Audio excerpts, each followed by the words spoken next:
All right, looks like we are live. Good to see everybody. Good to see so many cool people in the chat tonight. It's late night on SFT, Redefine Living. You are right, brother. Thanks to Logical, Plausible, Probable for sending everybody over. We promise you this stream will be one to remember. We've got a ton of great stuff for you, ton of great content, information, and material, including videos and clips that we've put together. Mattman should be here momentarily, and therefore I thought I would go over some reminders pertaining to some upcoming events. So again, thanks for being here, everybody. Doki Doki SFT fan club. Thank you so much, brother, for the super sticker and the support. Couple other super stickers. Doki Doki, I appreciate it. You guys are the life and blood of this channel, so God bless you. We appreciate the support. You guys are amazing supporters, are the reason why we're able to do this full time. So again, thanks, John, for sending over everybody for this show. So a couple reminders for everybody. Tomorrow, we're going to be back here for another epic debate. So make sure you set your reminder, because we're going to be having another must-watch debate on the Trinity. Does the Bible teach the doctrine of the Trinity? Matt Slick versus Taylor Stewart. Both seasoned debaters, both Matt and Taylor have debated this topic numerous times. So it's definitely going to be a memorable showdown. I'm pumped. We also had a similar debate about a week ago.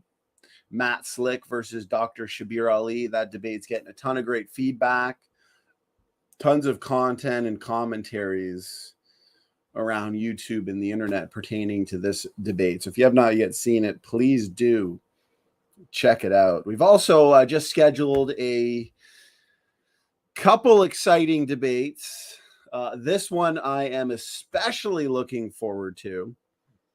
Jackson Rowe and Dr. Kent Hovind debating the important question, is there evidence for human evolution? I've debated Jackson in the past. Nephilim Free has as well.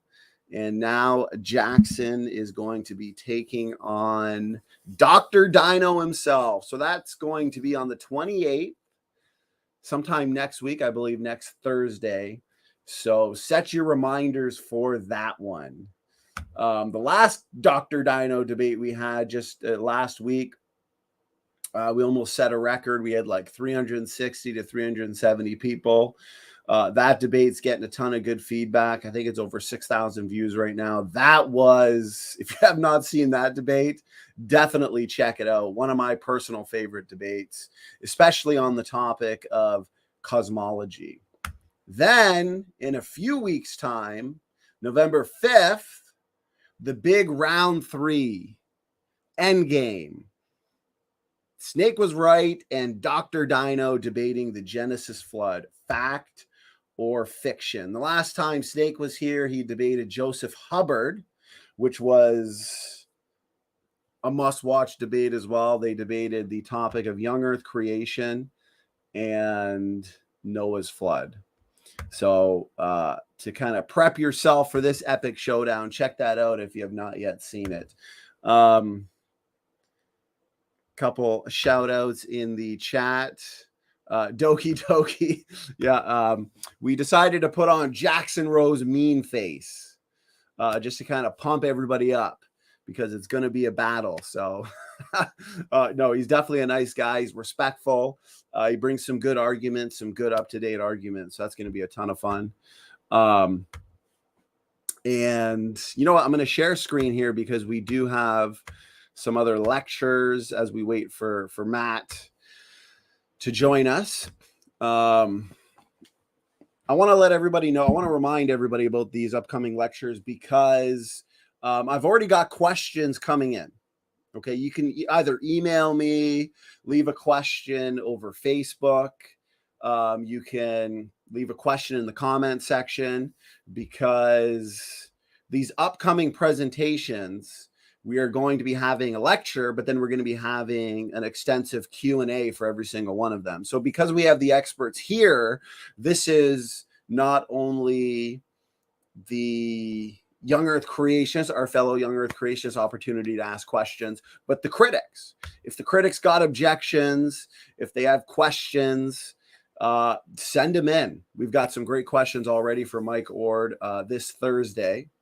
So this is the critics' chances. I mean, if they got some arguments and objections, this is your chance to ask the expert. So we're going to be having the Green River Formation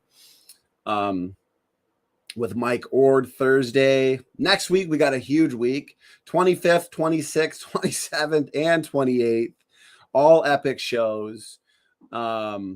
Joseph Hubbard, Sal Jardina. Sal's going to be giving an epic presentation. I had a meeting with him. He's got a new studio, new computer. He's ready to go. I got a sneak preview of his lecture, and it is going to be epic.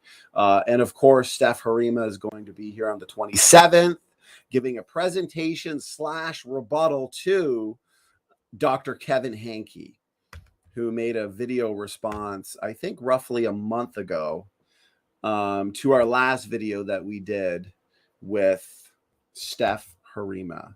So that being said, guys, actually what just came to mind, Doki Doki, thank you so much, brother. Doki Doki left a comment here. So before I forget, memberships are available. So if you want to become a member, we got the cool tiers, I believe. If I'm not mistaken, we got the pre-flood or the antediluvian world. We've got the post-flood world, new heavens and new earth. So check those out. Lots of cool stuff. I'm excited about these memberships. And if you want to keep us going full-time and help us out with full-time daily content, help us out setting up these interviews, helping us out with the website and other kind of behind-the-scenes stuff, including new books that we're currently working on, please consider supporting us. So we appreciate all your help. And that being said, I think it is now time to call for our man with the plan, Mattman.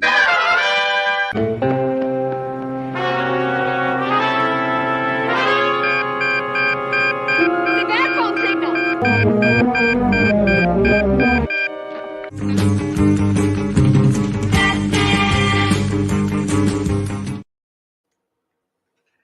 What's up? There he is, Mattman himself. What's going on, man? I know you've been busy fighting crime, so I figured you might have been duking it up with the Joker tonight. So I thought I'd give you a few extra minutes. I'll go through some reminders and kind of announcements. So yeah, you know, once that sun goes down. Yeah, once that sun goes down, people start acting up. That's right. You're fighting crime by day, and you're debunking evolution by night. So it's no time for sleep. Yeah. No, none. Good thing you're all raw and organic, because that kind of counterbalances the no sleep, right, brother? Yeah, exactly. Allows me to run around and train like a maniac, not get tired. So we got a great chat. It's late night on SFT. I know we've been doing later streams, but it really helps us actually get things done all during the day and also prepare for these shows at night. So as everyone can tell in the audience, we've been doing a lot of late shows, but they've been getting good feedback. So I think we're going to continue doing this because we have so many topics to deal with, so many response videos we want to get to. If you have not yet seen, I believe it was either last night or the night before, starting to forget. I did a stream where I focused about 80% of it on testable predictions pertaining to the deep time model of ancestry and the young Earth creation model of ancestry. So I put out numerous challenges and questions and arguments in that video. and there's been no response, no rebuttals, no counters, just a lot of dodging. So as I always say, it's 2021. It's a great time to be a young Earth creationist. So if you get the chance, definitely check out that show. Yes, tons of great debates. I'm working on a few others, actually. Those are the ones I just got a chance at getting the thumbnails and setting. I just confirmed today another big debate for the very first week of January. Dr. Shabir Ali back debating Chris Date on the question, does the New Testament teach that Jesus is God? So that's going to be an awesome debate as well. Anyways, enough for announcements and reminders. You guys came here to see us debunk PBS. This is going to be a ton of fun. Matt, did you want to kind of introduce the topic for tonight? Let the audience know what we're going to be doing and what they can expect. Yeah, I was given this video a couple days ago to check out, and it was a very interesting video because as you are listening to the narrator, he's describing the process of the out of Africa theory. But in doing so, he is confirming that evolutionists use their preconceived notion that evolution is true in the video and doesn't even realize what he's saying. Now I realize he's not a scientist and he's probably reading from a teleprompter, but the fact that he directly states that they alter the ages of mutation rates is probably what we want to show people the most. There's a lot in the video that we're going to take apart, but the mere fact that they state directly in the video, you're going to see, they admit that they changed the phylogenetic or the mutation rate to a phylogenetic mutation rate because the observable rate doesn't match what we see. And so therefore it doesn't match evolution. So they have to change the dates. And so the person brings up mitochondrial Eve and Y chromosome Adam, and he says the exact same words for both of them. And you guys won't be able, you might not have caught it because it's real fast, but we'll make sure that you guys catch it. Yes, we will. And that's what we've got ready for you guys is a couple clips where we're kind of just going to throw it in your face because a few days ago, I had a conversation with a skeptic, and to the argument supporting the biblical model of ancestry, this particular skeptic, after I pointed out how many assumptions, and how much calibration goes into their model and into their dates, he pointed out that, well, I'm going to have to look into that. Young Earth creationists are liars, so I can't believe anything they say, right? This is what the critics try and point out. So tonight we are going to show you irrefutably and undeniably that the secularists or the deep time proponents, the ones that are knowledgeable on the topic of ancestry, they freely admit that they calibrate the data with assumed deep time history, with an assumption that common ancestry happened. They assume archaeology, geology, so on and so forth, guys. So we are going to demonstrate this is a fact irrefutably. And also, this is why they don't match up to the young Earth creation model of ancestry with their own predictions. Matt, as you know, they are not meeting the gold standard of science. And we've pointed out in the past that to answer this question of ancestry, okay, we must look at the direct lines of evidence. And that's why we love genetics, right, Matt? That's why genetics is so important, because it's the direct way. It's the empirical way to answer this question of ancestry. That's why the very first book I ever wrote, The Biblical Model of Origins Made Easy, right? The question of ancestry finally answered. I focused a lot on genetics because it's genes, it's traits, it's genetics that are inherited, sperm and egg, not a bone, not a rock, not geology, not geography, all these indirect lines of evidence that the critics want to look to. No, it's genetics. Right, yeah, go ahead, brother. Which is quite funny too, because when you ask them, Kent often does and say, "What's your best proof for evolution?" They go, "Well, the fossil record." And then when from debating these people, when they say, "Well, what's your favorite line?" You can say, "Well, abiogenesis." They say that has nothing to do with evolution. And yet they're so quick to jump on something that also isn't evolution, because when you use the fossil record, they say, no, it's only a change of allele frequency. It's only genetics. So when we come out with genetics, that's the funniest part about it at all. They want to change the subject and take it back to that weak inference-based methods, what we like to call low confidence science. The ones where you can story tell the most. Great points. Great points. It's low confidence science, low quality science that they want to look to answer these important questions. We want to look to high quality and high confidence science. And we've made videos in the past, funny videos where, these evolutionists, including professors, they will at first say, well, we have the evidence for common ancestry because we have the fossils, we have the bones found in the dirt. Then we'll point out, or specifically in a debate, Kent Hovind has pointed out that no, fossils are indirect lines of evidence. The fossil record is where you can do the most storytelling. It's low confidence, low quality. And then all of a sudden it comes back to the evolutionists. And what do they say? Well, we don't need the fossil record. It's not about the fossil record, right? So at first it's the fossil record. Then you point out how fallacious and weak that is. And then it's, well, we don't need the fossil record because we got X, Y, and Z. So it is funny. It's a little sad at the same time. So It is. It's sad because without their fossil record, which they invented, by the way, they don't have the ability to even create this molecular clock that you're going to see they invented to match. Without it, they would only be left with the observable evidence, which tells us mankind lived recently. So it's the assumption leading it's starting with a conclusion, believing that it's true, using the assumption, and then trying to prove that assumption true. And when it doesn't hold up, changing the data to fit it. That's evolution. That's what it's become. Anti-science. Amen. Amen.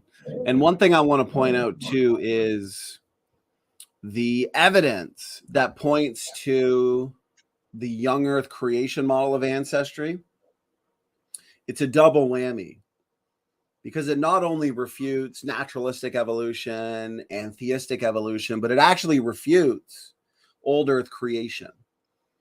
Because for the most part, I understand there are exceptions, but for the most part, the old Earth creationists want to put the origin of man, they want to put Adam and Eve roughly 100 to 200,000 years ago, right?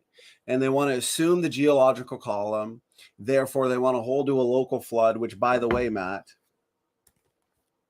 anybody has not yet picked up this book, you can also pick it up on Kindle because it is a big book. So if you prefer Kindle, do that as well. This book is probably the most extensive counter to the local flood joke that you'll ever find.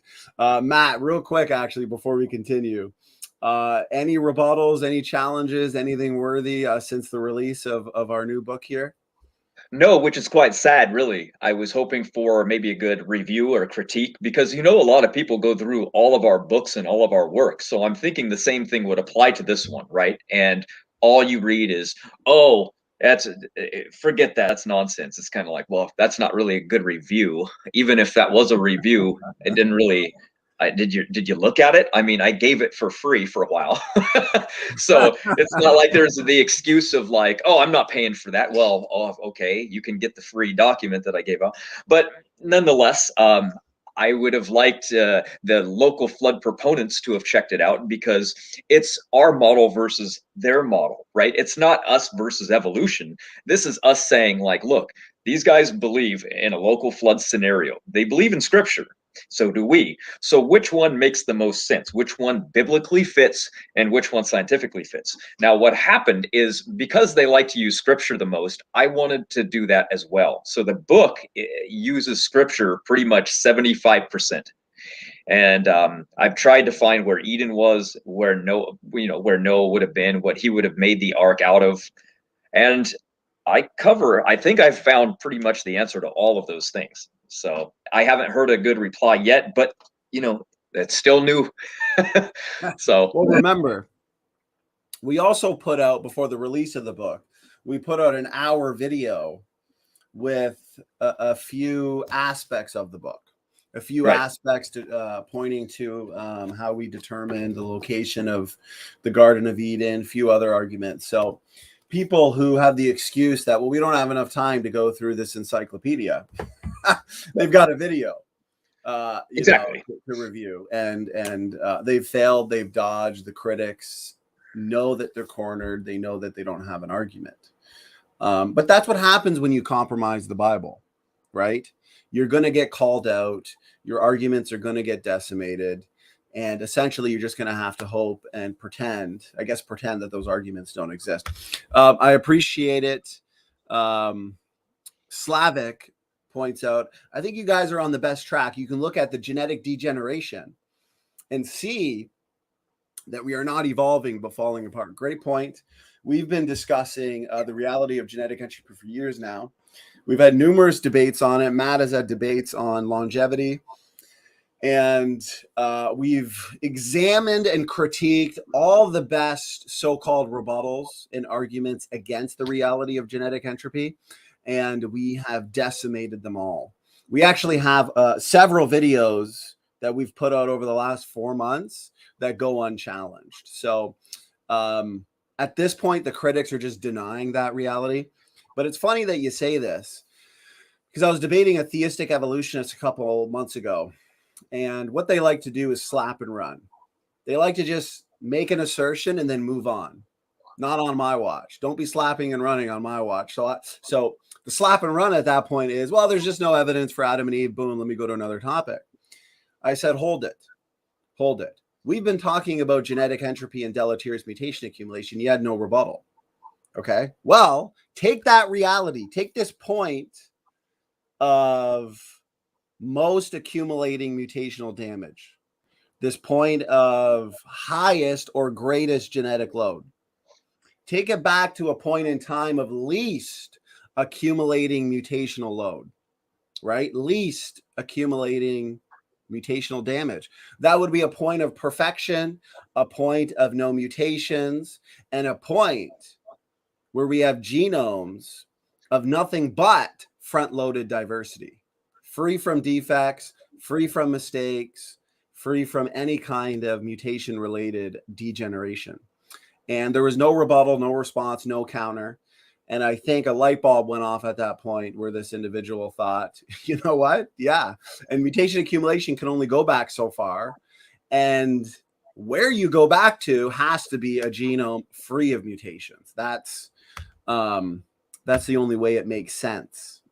And that being said, why don't we just get right into the video now? We've talked about everything we wanted to. We talked about this book. And yeah, let's start playing the video. Matt, maybe we'll play like the first minute or two, then we'll make some comments. I know we got some visuals and some clips to play as well for everybody. So this is going to be fun. This is going to be fun. Let's get this party started. All right. Let me share the audio. And here we go.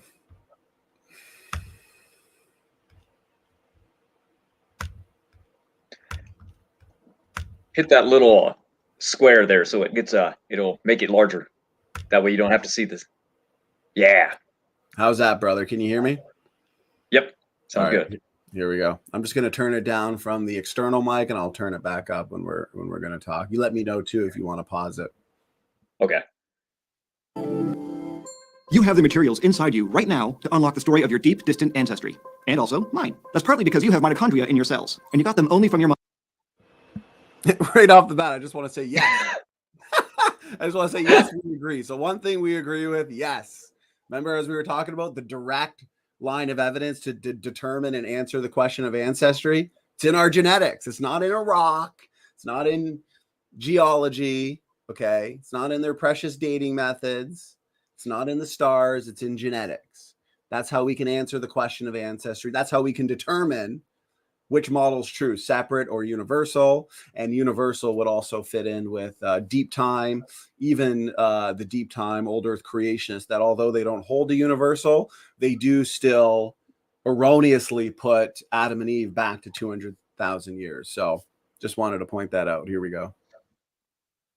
Mother, not your father. And if on your 23rd pair of chromosomes you have an X and a Y, like I do, rather than an X and an X, then you got that Y chromosome only from your father. Together, these two facts mean that there's an unbroken line of mothers and mothers' mothers who pass down the DNA in their mitochondria for hundreds of millennia, creating a biological thread that connects you to a single female ancestor, regardless of your gender. And it also means that there's a lineage of fathers and fathers' fathers who passed on their Y chromosome uninterrupted, leading back to a single male ancestor. Okay, now I know what this might sound like. I'm not talking about the first two people. I'm talking about two humans who lived at different times in the distant past, about 200,000 to 300,000 years ago. I'm talking about two people who never met, but who, because of this odd quirk of genetics, combined with some unique evolutionary circumstances, managed to pass on a very small fraction of their genomes to you, and to me, to all of us. And this is an incredibly powerful tool for studying where we all came from. We're only beginning to understand the legacy of these two people to whom we're all related. It's a legacy that goes back some 10,000 generations. Let's talk about where this legacy begins in your own cells. Your mitochondria are the small structures that produce energy for your cells, and they're relics from a time more than 2 billion years ago when our ancestor was single-celled, and at some point, it engulfed another single-celled organism and started using it as an energy supply. As a result, mitochondria today still have their own, if very short, genomes. This is your mitochondrial DNA, or mtDNA, and it's only passed down from the mother because egg cells have lots of mitochondria, but sperm cells only have a little, and they're destroyed after fertilization. Meanwhile, the Y chromosome is the smaller of the two sex chromosomes, X and Y. People with an X and a Y instead of two X's are physiologically male. And there's a reason we study mitochondrial genomes and Y chromosomes to understand our ancestry. Actually, two reasons, because they have two important things. And this is good what he's going through right now. He already said some things wrong, obviously, that we have tens of thousands, or we have 10,000 generations in the Y chromosome and the mitochondrial DNA. We don't. We're going to go over that later. We've shown over and over again these phylogenetic trees pertaining to mitochondrial DNA Y chromosome. We don't see thousands of generations. We don't see tens of thousands of mutations. We really only see very few mutations, and therefore only a couple hundred to a few hundred generations. So he's kind of just making assertions there, but he will get into it a little bit more detailed later. So let me play another maybe 30 seconds, Matt, and then we'll kind of just work backwards, go through it all. Okay. In common. Their genomes are both pretty short, and they also don't recombine. Okay, here's what that means. In the process of creating sperm and egg cells, our chromosomes line up and exchange information. Matched pairs of chromosomes swap arms or legs with each other. This molecular do-si-do is known as recombination, and it means that offspring will have slightly different combinations of genes on each of its chromosomes than its parents had. This is basically how sex creates new genetic variations. But Y chromosomes are much smaller than X's, and unlike the rest of our chromosomes, it doesn't match its partner, so it doesn't recombine with the X. And the mitochondrial genome doesn't recombine with anything either, because it doesn't have a partner to combine with. All of this means that these two snippets of genetic information get passed on almost unchanged from parent to offspring, which makes them traceable through time. So for decades, scientists have been studying. Exactly right. The mitochondrial DNA and the Y chromosome are our uniparentally inherited DNA compartments, right? They're more stable in the sense that they still accumulate mutations, obviously, in the sense that, as he pointed out, they're non-recombining DNA, right? The nuclear DNA, for example, we pass on 2 copies, but the mitochondrial DNA we get from our mother, Y chromosome we get from our father. So they are the perfect DNA compartments to trace ancestry, trace our history and lineages. That's why they're so important, especially from a creationist perspective. We hold to the created heterozygosity hypothesis. So that assumes that the majority of nuclear DNA is actually created nuclear DNA heterozygosity. But when it comes to the mitochondrial DNA and the Y chromosome, Matt, as you know, we would agree for the most part with the evolutionist that any differences in those DNA compartments are the result of mutation.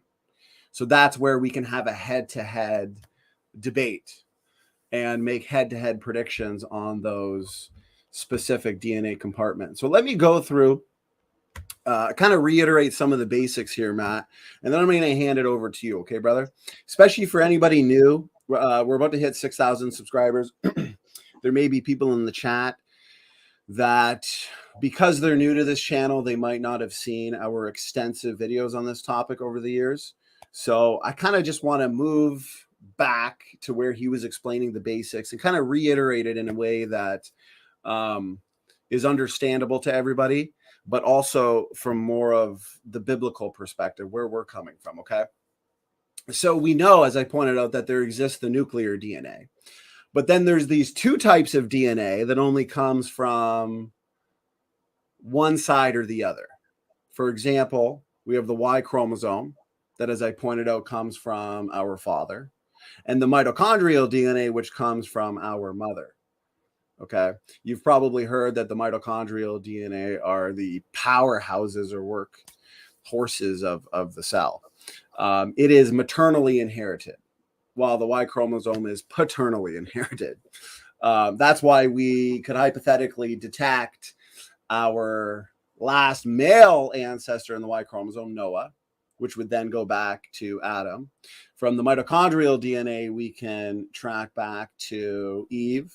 We could also use mitochondrial DNA haplogroups to go back to Noah's 3 daughters-in-law, which is why we see 3 major haplogroups for the most part, L, M, and N, which is fascinating evidence for the biblical-based model. So, for example, I have, let's say, mitochondrial DNA, okay? I have it, Matt has it, and we got it from our mothers.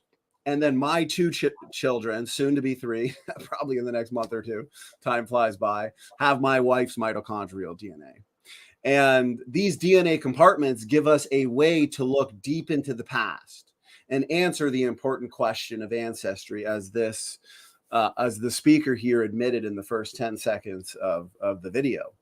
The secularists, though, they'll base their dates, and you can already tell he's assuming this with his assertions right off the bat. The secularists will base their dates off indirect lines of evidence, okay? They will say mitochondrial Eve lived about 200,000 years ago in Africa. And this is based off of what? Geology and archaeology. And they're not getting or deriving this answer from direct genetic evidence. Essentially, they're saying, well, according to these other scientific fields, right, and data points, then Eve must have lived this long ago, or Adam must have lived this long ago. Now, they don't actually think Eve and Adam, mitochondrial Eve and Y chromosome Adam, are the biblical Adam and Eve, right? They name these ancestors that. And it's kind of tongue-in-cheek because the data actually turns out to corroborate just that, the Bible. They don't like that, though. So anyways, yeah, they're using assumption-based methods. It's not empirical. As you're going to see throughout this video, we prefer the empirical method. We prefer straightforward coalescence calculations. It's that simple, okay? So what we can do, since we know mutations are inherited, genetic mistakes, is we can then measure DNA and how it changes, how frequently it changes. For example, let's say we took a look at my DNA and my kid's DNA, or Matt's DNA and his kid's DNA, or my DNA and my parents' DNA. We're going to see differences. Differences accumulate. That's what we're going to see. Mistakes happen from generation to generation. Now, in the mitochondrial DNA and the Y chromosome, of course, mistakes occur. And when we measure the rate of this change in real time, empirically, let's say we take, let's say we took grandmothers and granddaughters, or even better, let's say we took 2 ladies who we know share a common great-great-great-great-grandmother in the distant past, right? Well, we can look at their DNA sequences, their mitochondrial DNA sequences, and by comparing them, we can, through straightforward and empirical means, determine a mutation rate, right? Does that make sense? And the answer that we've gotten is a very fast, much too fast, very inconsistent rate with deep time evolution, way faster than the deep time proponents have ever predicted. And the number of DNA differences and also the mutation rate itself turns out to fit perfectly with the biblical model of Ancestry. And the last thing I'll say is the data that we have for the uniparentally inherited DNA compartments, the mitochondrial DNA and the Y chromosome, is actually led to, and I discussed this for a couple hours the other day, it has led to active research in determining, Matt, as you know, the history of civilization, and the results have been fascinating. Confirmed predictions that can only be true if these DNA compartments really only go back between 4,500 and 6,000 years. And these results, again, have only been possible because the reality is that the history of man only goes back 6,000 years. Okay, so I hope that kind of made sense, and I hope that really broke it down for everybody. Matt, I want to hand it over to you, brother. Sure. Yeah, the only thing I would add is that when you get a genetic test done, let's say 23andme.com, and you order a genetic test and you spit in the cup and send it off, if you're a female, all you're going to have coming back as far as an answer is concerned is the mitochondria, meaning you're only going to know what your mother inherited to you. Because you're not a male, you don't have the Y chromosome, so you're only going to learn about half of your ancestry. As where a male, on the other hand, we would be able to send in the genetic test and see both lineages and what we might have inherited from both mother and father. And as far as mutation rates go, mitochondria is a much smaller section, meaning it's about 16,569 base pairs. And you can also, they discovered recently, is you also inherit some mitochondria from the male side. So there ends up being different mitochondria in the same person. So this is what threw off the mutation rate clocks for quite a while. The first problem is you don't inherit one mutation per person per generation. You actually inherit less than that. So it becomes very hard to count when you're dealing with like half a mutation. So the other problem is that when we are testing mitochondria, some of them tick really, really fast, and then some of them tick really, really slow, and then some are broken and don't tick at all. And so they're going, what's going on here? So only recently did we discover that people can carry multiple types of mitochondria that are different inside their body, and it's called heteroplasmy. But when it comes to the Y chromosome, it's much larger. And being much larger, it's much easier to count because more mutations shows us that we're able to go, well, how many more mutations are being handed down a generation? Well, we can say, well, about 3 every generation. See, 3 is much easier to count than 0.24. And especially if it changes. So when there's a slow mutation rate and a person passes on 2, you can still count that really easy. And if it's fast, you get 5 really easy. But mitochondria, when it's slow, you're dealing with like 0.2, and when it's fast, you're dealing with 0.5. So there's a small range, but it's very hard to see. So this is what's funny is now we have both evidence for both of those things, the Y chromosome and mitochondria, and they point to different people. That is true. But we're going to explain why that is and how we actually have the timeline for them later. Awesome. Yeah, let's play a little bit more of the video, and then we'll kind of get into that because we do have a lot of data. But I hope that those explanations were helpful to people.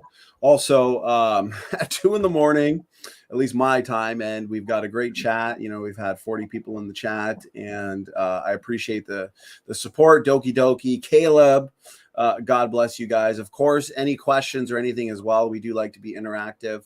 Feel free to tag us. Feel free to let us know. And okay, and also let us know, guys, how the audio, video, and all of that's coming in. So let's get right back to the video, Matt. Here we go. Share audio. And okay. These 2 bits of information. And they tell 2 stories about our history that are slightly different but still complement each other. For example, one of the most important things we've learned about ourselves from mitochondrial DNA is the story. Echo. Even though it's passed on from mother to child without recombining, empty DNA does slowly accumulate mutations. And as those mutations get passed on within a population, they start to form a genetic pattern within that group. This allows scientists to organize us into genetically similar groups called haplogroups. Anyone who's used a DNA test kit has heard of these. So if you and another person share most of these mitochondrial mutations, then you belong to the same haplogroup. And decades of research into empty DNA has shown that the vast majority of haplogroup diversity exists inside Africa. For example, there are several haplogroups that are only found in Africa or among people of African descent. These are groups like L0, L1, L2, and L4, 5, and 6. But the whole rest of the world is represented by parts of only one haplogroup. That's L3. So if you're of non-African descent, you belong to L3. L3, which contains lots of subgroups like K, M, N, and R, which are found among populations outside Africa. But there are even more subgroups of L3 found within Africa. So what does all this tell us? Well, for one thing, it's taken us genetic evidence for what's known as the out-of-Africa hypothesis, the hypothesis that modern humans originated in Africa and spread throughout the world. This model was first developed by anthropologists around the 1980s based on skeletal evidence, specifically the earliest anatomically modern humans that were found in southern and eastern Africa. And today, this mitochondrial data is seen as molecular support for that idea, starting with a famous paper published in the journal Nature in 1987. That paper detected the first signs of these genetic patterns based on mtDNA sampled from just 147 people from 5 different geographic populations. But among other things, that study showed us that there's such a great diversity of haplogroups in Africa because that's where our genetic populations are oldest. So when a small group of people migrated out of Africa, they only represented some of the genes in the total human gene pool. Those migrants. All right, so quite a bit there, Matt. We got into, Africa supposedly being the oldest population based on a number of factors. Yeah, why don't you kind of kick us off, brother? What are your thoughts, and what are the first few things you wanted to address? Sure. One thing he said is that he was correct. He said we have something called mitochondria and it accumulates mutations. So what he means by that is every single generation, you're inheriting more mutations. Some of those mutations are going to be harmful. Very, very few might be beneficial. And the majority are what are called near neutral, meaning they have a little bit of effect on the body, but selection can't see them, meaning they're invisible to your body. Your body can't remove them. So they accumulate and they keep accumulating. And this is a problem that they found in population genetics and Crow's concern. There's a whole bunch of different names for it. One of the most popular ones is Why Aren't We Dead? 100 Times Over by Kondrashov. And basically what they've discovered is that these accumulating mutations just can't keep happening. And if they do keep happening, then we should be able to detect that. Meaning we can look inside the mitochondria and say, how full is it? So if I give you a glass and I start pouring water into that glass, how much of it can get full until it reaches a saturation point? Well, if I have a hole near the top, it won't be able to fill all the way up, but it can get to the hole before it starts pouring out. That would be a saturation point. Now, if deep time evolution was true, what would happen is as those mutations are accumulating in the cup, like the water being poured in, it would reach a saturation point, and the water and the mutations would essentially be turning over the same point, and you could no longer see new mutations coming into the system. But what's happening is we keep seeing new mutations accumulating. So we know one thing from that alone is that deep time isn't true because saturation hasn't happened yet. And the mitochondria should be saturated, not just human beings, but all life on Earth. But nothing is even close to a mutational saturation. Everything has a very low amount of mutations in it. But how could that possibly be true if the mutation rate is fast? The only possible answer to that is young Earth creation. I can go on if you want. How about this then? Look at, let me see. Look at mutation rate, for example, okay? So let's give evolution the benefit of the doubt and say that the mutation rate is extremely slow. I'm not talking a half a mutation every generation or a half a mutation a generation. I'm gonna give 0.03 mutations per generation. Now, completely unheard of, but let's do it anyway. That means in a population of 5,000 females that produce another 5,000 females, there would be a minimum of about 150 new harmful mutations spread across the entire next generation with 500,000 near neutral mutations. And this is in one generation. So now imagine genetic drift trying to deal with removing these mutations. All it can handle would probably be about 150 mutations before it exceeds the level of new mutations being created every new generation. So therefore we have mtDNA trees not being split into 2 haplogroups or even 3, but within the span of just a few generations, you get an explosion of new haplogroups. And that's exactly what we'd see in our model. And that is what we see worldwide. We don't see new haplogroups forming really today, but we would see that in an explosion of people getting off the ark, migrating, going around, going to Babel, losing their ability to communicate, language dispersity. They go out, massive amounts of mutations are accumulating in the population that's growing. Then we have people stuck in Africa, small populations, no farming, small subgroups of people, mutations occurring fast, fixation reaching quickly. Boom, recipe for disaster that makes it seem like Africans have been there longer when it's just not true. So hopefully that wasn't too advanced, but No, that was good, brother. That was good. I wanted you to address as much as you can, and so many good points, and some of our favorite topics. So it's even hard to decide, where are we going to start? I've got so many slides on this, and you know what? I think I know where I want to start, and it has to do with this assumption, for one, of evolution to prove evolution, right? Or deep time to prove deep time.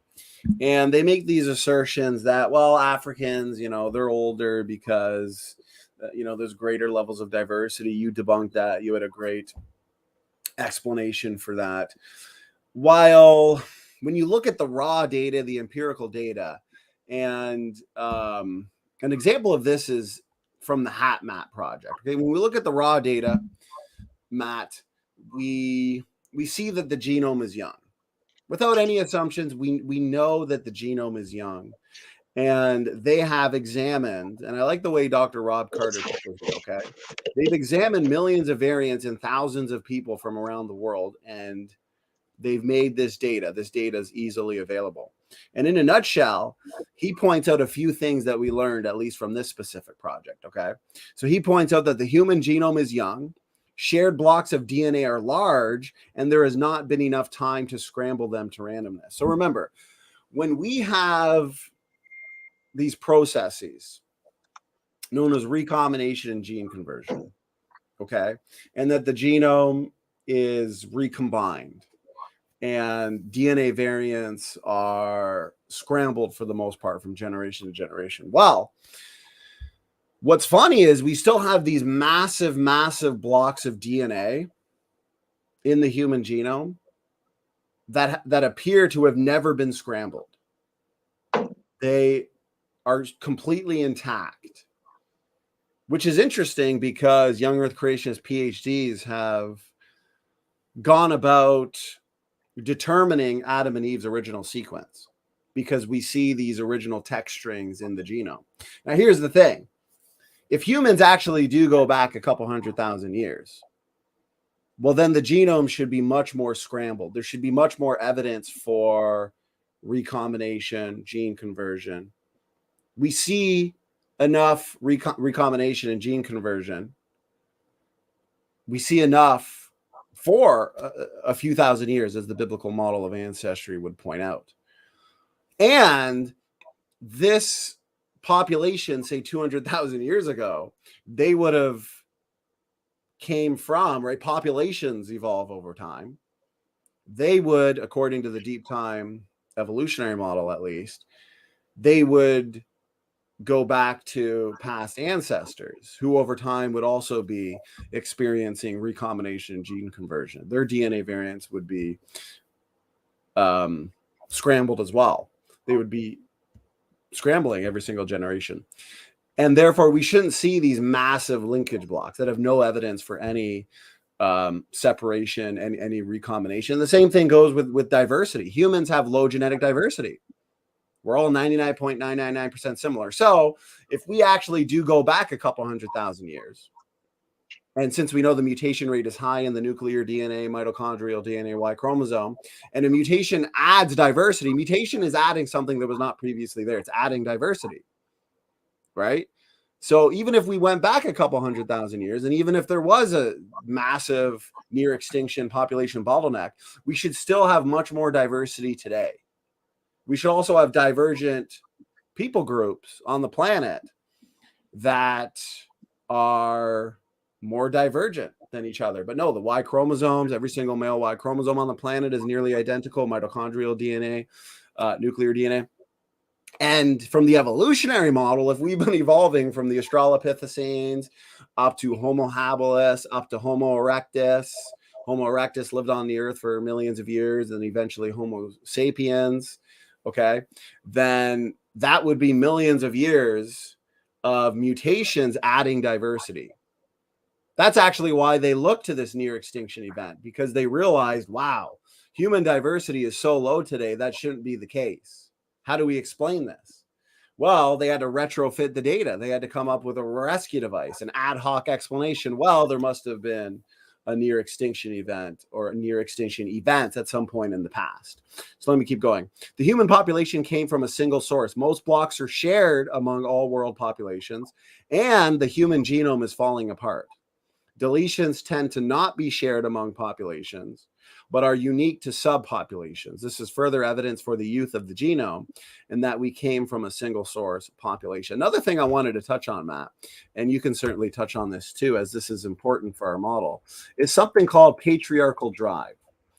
Okay. And I have a slide here to help people on. And this actually also helps explain people groups, extinct people groups, such as the Neanderthals, right? Why they are genetically different than Homo sapiens today. According to the biblical model, and we have evidence for this, I'd recommend, Matt, people watch your lecture on biblical longevity, right? You'll have scoffers. Well, there's no evidence that man lived to 900. No, there's plenty of irrefutable evidence. So for sake of time, I recommend people go watch that lecture. So the point is, if people are living longer, especially men, if men are living longer in the past, then what we would be having is biblical patriarchs who lived into their hundreds. They would then be having kids at really old ages, right? So if you have really old people having children late in their lives, a lot later than today, people don't live to 100, 200, 300, 400, so on and so forth. They would be producing children with a ton of mutations. A really old biblical patriarch would pass on, triple the mutations oftentimes than today. This is important when it comes to men, because men's reproductive cells start dividing at puberty and do not stop dividing until they die. Older men can also have children later in life. And what patriarchal drive would do, if you want to expand on this in a bit, Matt, you can. The result of it would be that early biblical patriarchs could be producing kids with very long branch lengths right at the beginning. This actually makes it even worse for deep time proponents because, and I'll go here because I've got the slide pretty well pulled up. When we look at these phylogenetic trees, for example, this is a mitochondrial DNA phylogenetic tree, and this is a Y chromosome. You can't look at the branch lengths and make assumptions like the evolutionists do on the molecular clock. You also can't look at the branch lengths, or you can't look at these phylogenetic trees and make assumptions based on when humans and chimpanzees split. No, we know on both these mitochondrial DNA and Y chromosome trees, we know that for one, you'll oftentimes see branch lengths in the same haplogroup, like the HVR haplogroup in Europe when it comes to the mitochondrial DNA. They have differing branch lengths, differing sizes, which means people, are picking up more mutations than other people in the same amount of time. More mutations the same amount of time. The point is, we see low variation, few mutations in both DNA compartments, but a fast mutation rate. Now, the point I'm trying to make, does this make sense, Matt?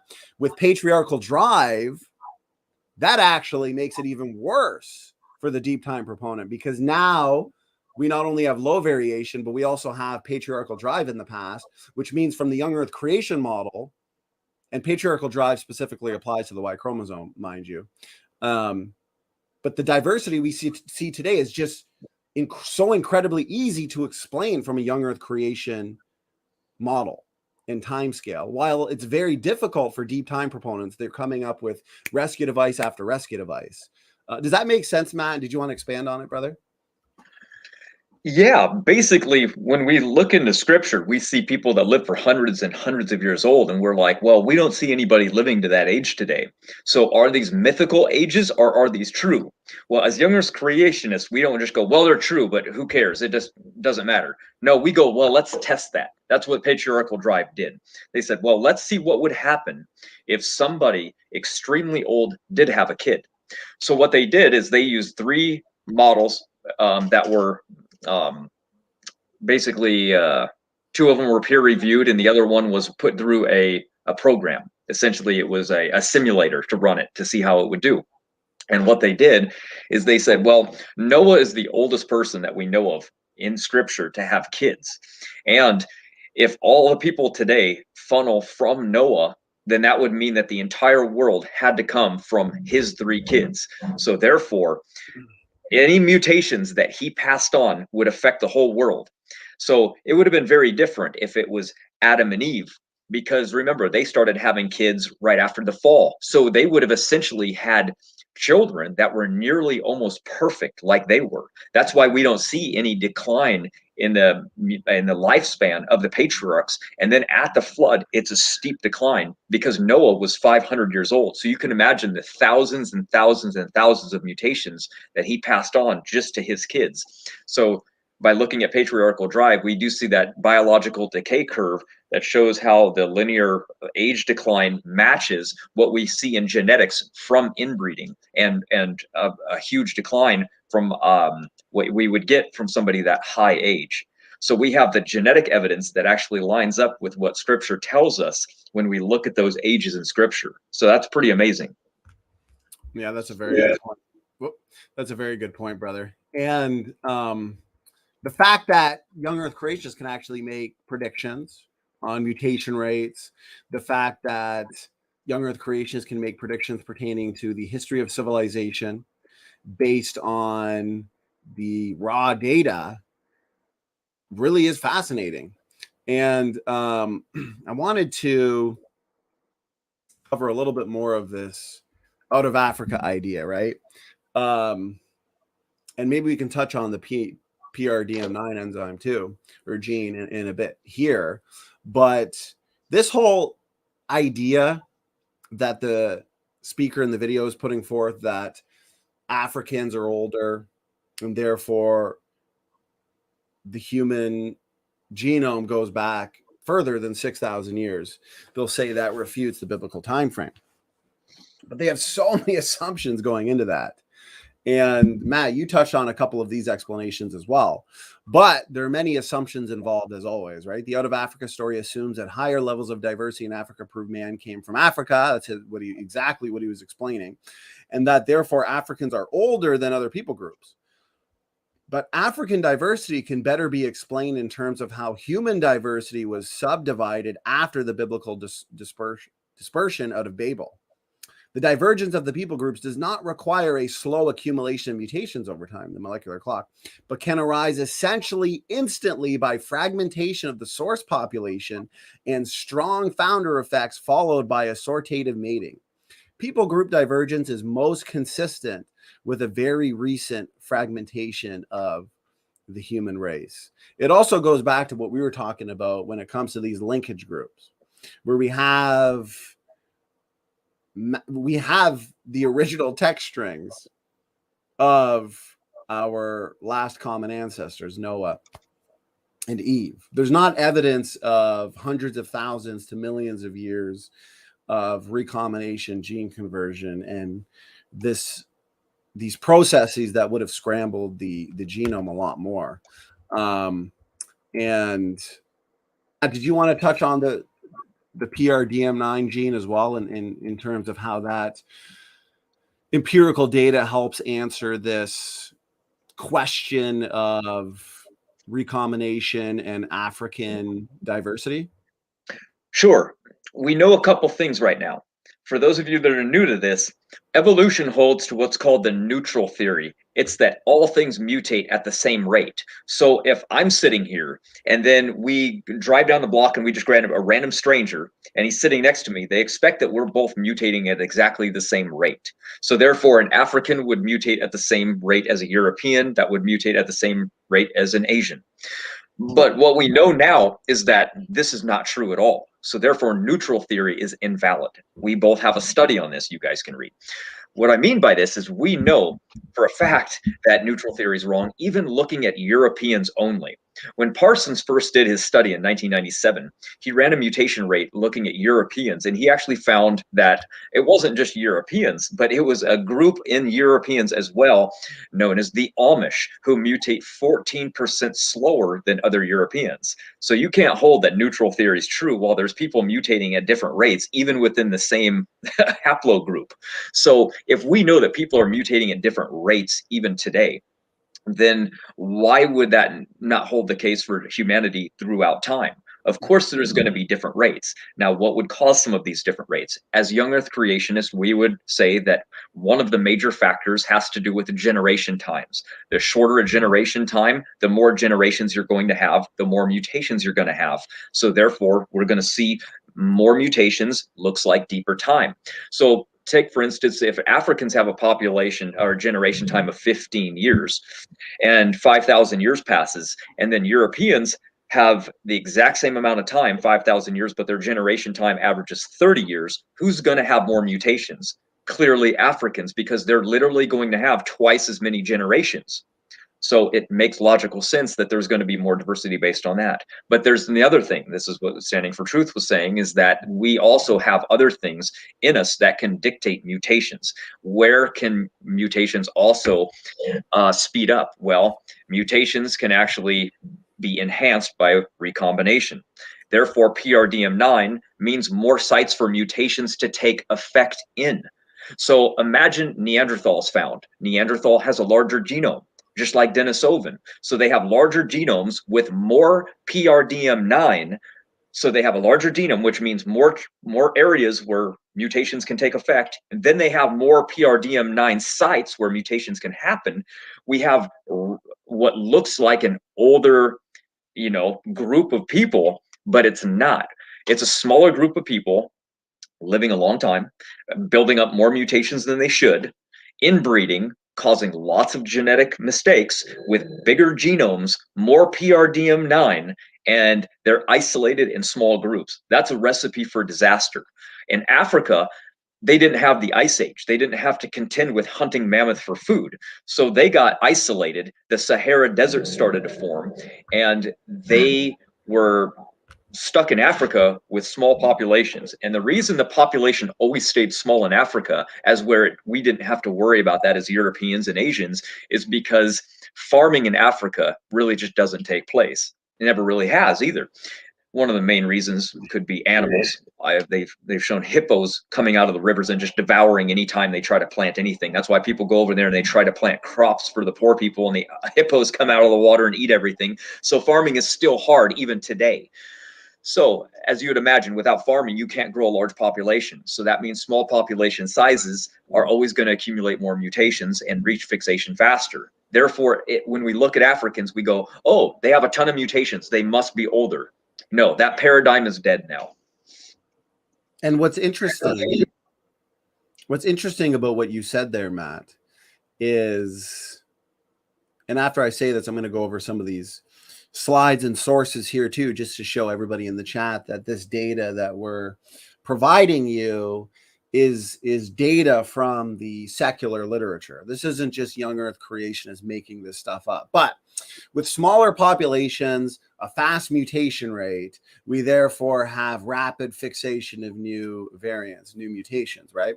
Well, it is the biblical model, Matt, which after the flood, we have 8 people. Noah's wife, of course, Noah's 3 sons and their wives, okay?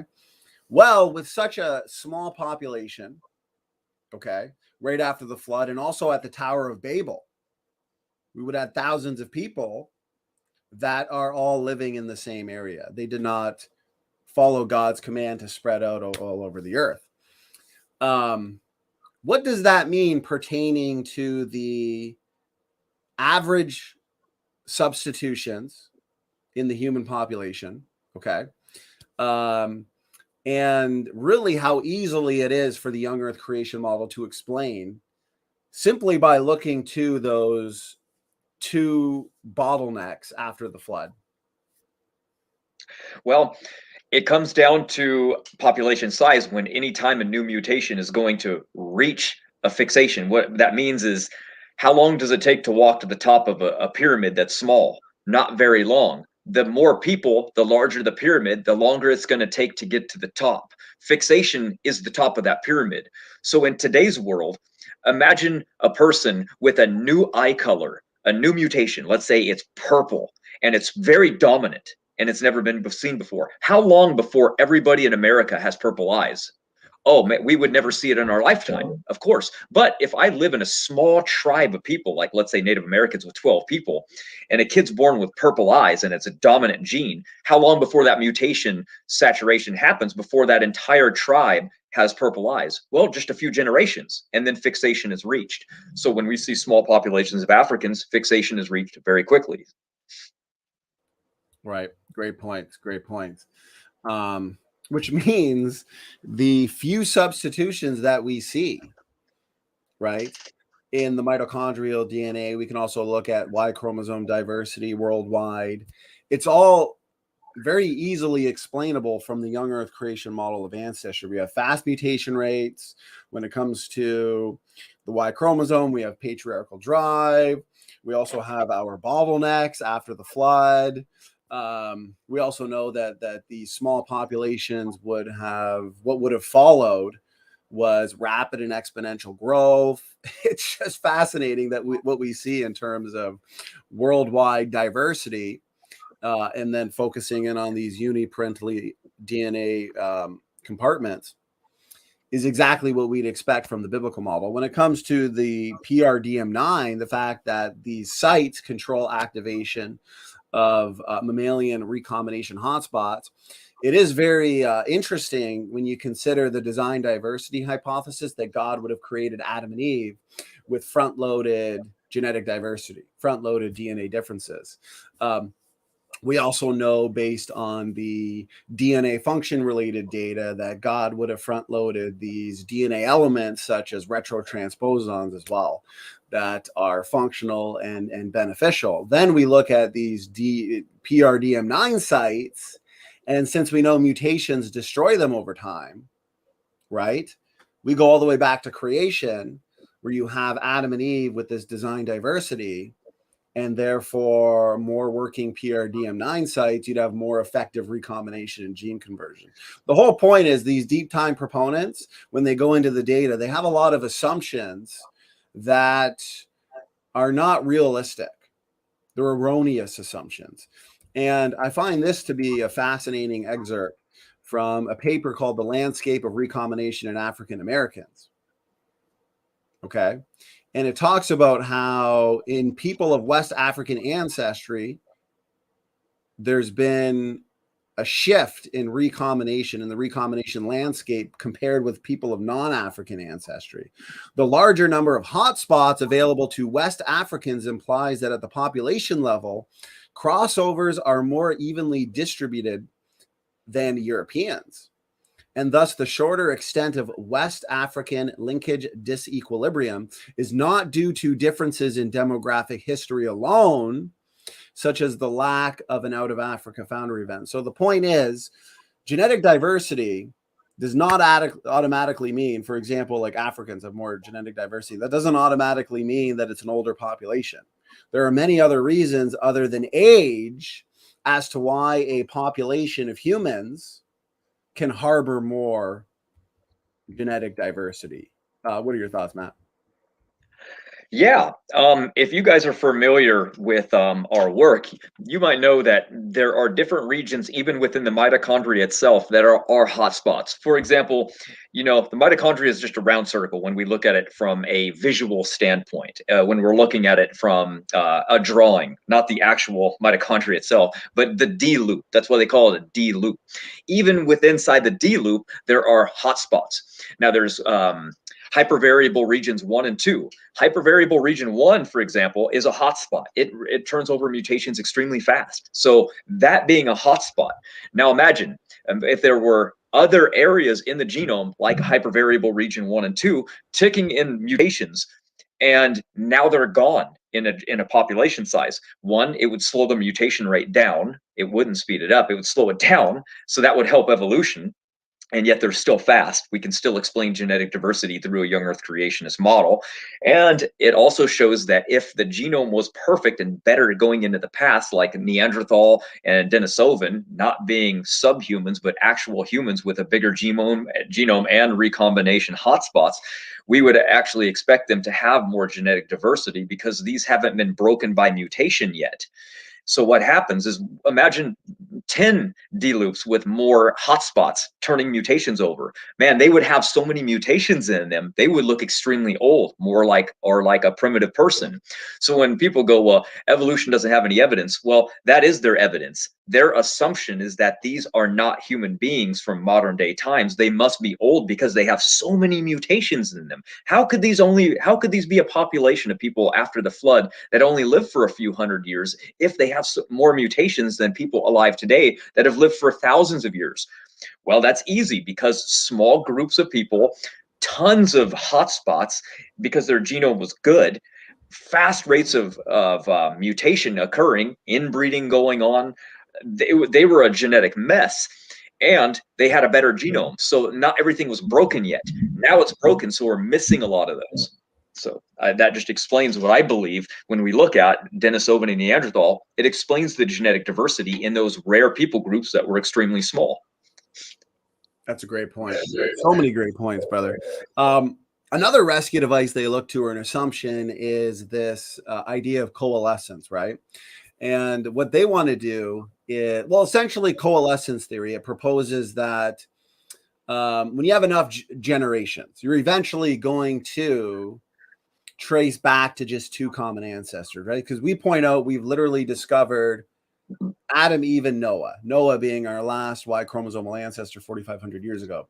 We point out we've discovered these ancestors in our genetics. Everything points to that. Mitochondrial DNA variation, Y chromosome DNA variation, the low genetic diversity, even in the nuclear DNA. So they say, well, given coalescence theory, we'd expect that. Eventually, you're just going to trace back to two common ancestors anyways, even in the deep time model. But even that theory and that explanation has countless unrealistic assumptions. And we've pointed out in the past, Matt, that one of them is random mating. And this is where you have a population that all the people in that population have a strong likelihood of mating and marrying. Okay. But historically, this is not accurate. Humans have existed in tribes, and tribes that have been separated from each other. There is no random mating. And there's actually no reason at all why the Y chromosomal sequence, Y chromosome Noah, and the mitochondrial Eve sequence, okay, they're so unique. There's no reason why they had to fit perfectly with the biblical model of ancestry, the origins as recorded in the Bible, and especially the mitochondrial DNA. If evolution was true, then this mitochondrial DNA ancestor could have shared many lines with chimpanzees if they were really related. So no, the data that we see is not also expected by deep time and universal common ancestry. So that's just, as we know, Matt, what's called retrofitting the data. Okay, this data didn't have to be true, but the Bible predicted it. And the Bible tells us that Adam is the first man, Eve is the mother of all living. Jesus says from the beginning of creation, he made them male and female, pointing back to day 6, where he created Adam and Eve.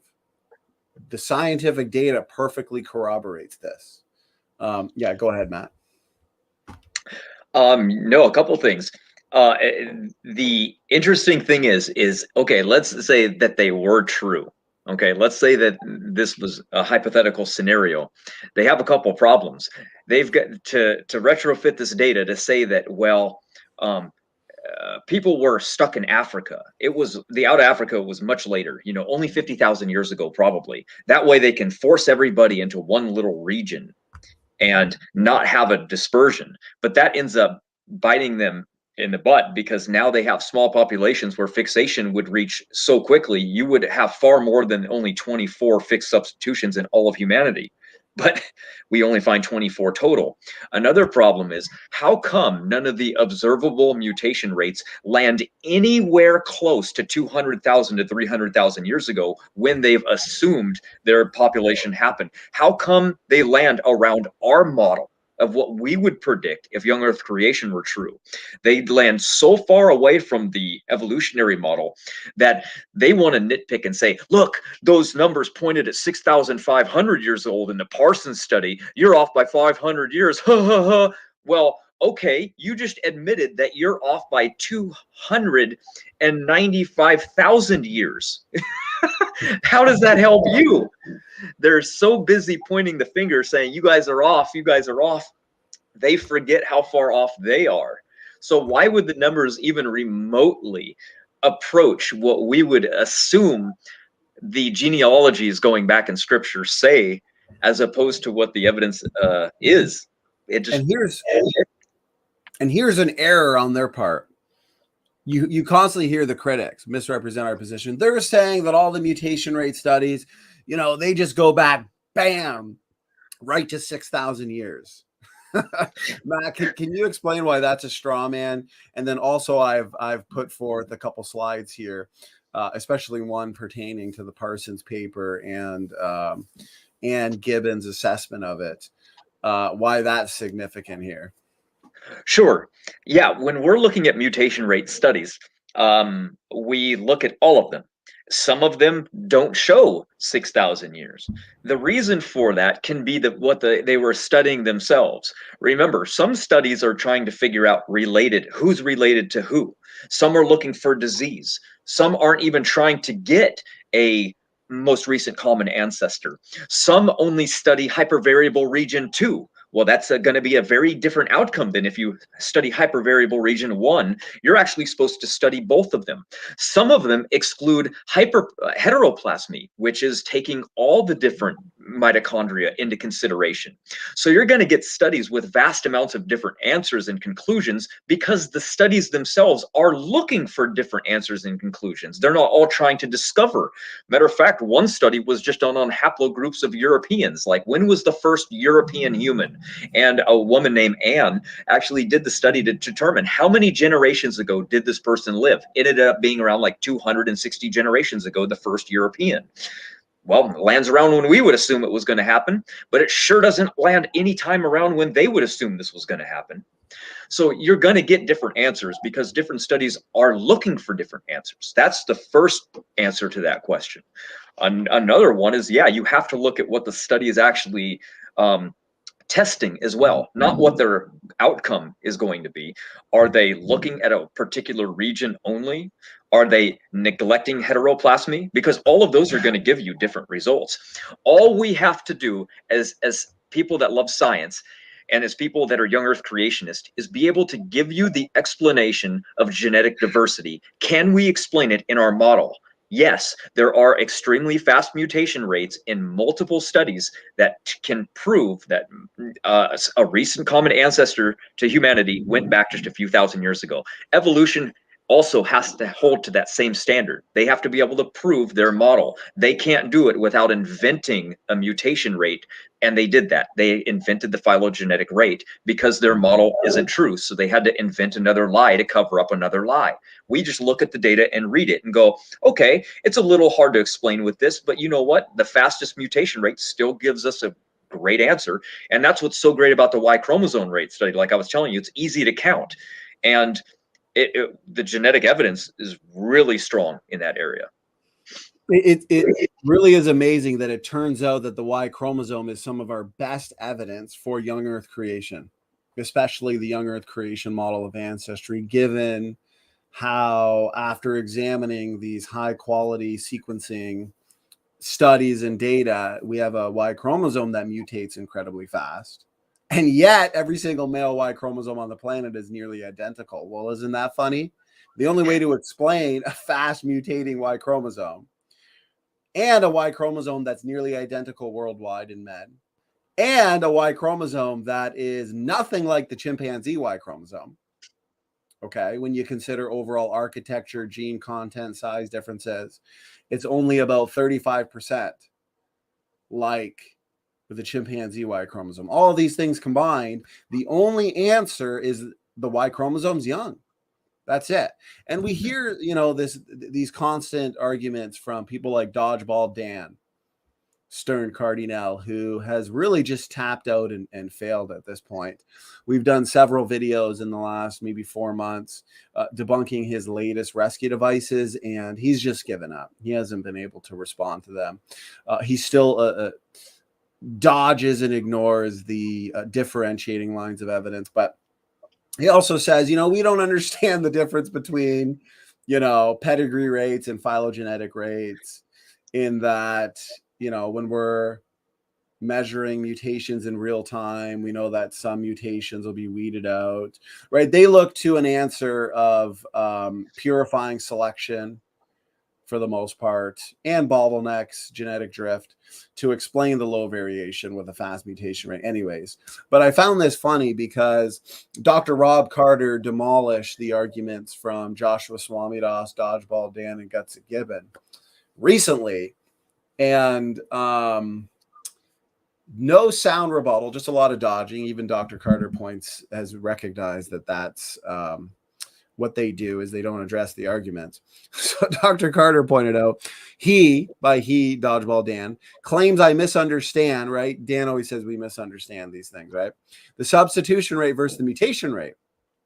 And I thought that was interesting, because Carter pointed out, I am perfectly well aware that the long-term substitution rate is not the same as the genealogical mutation rate.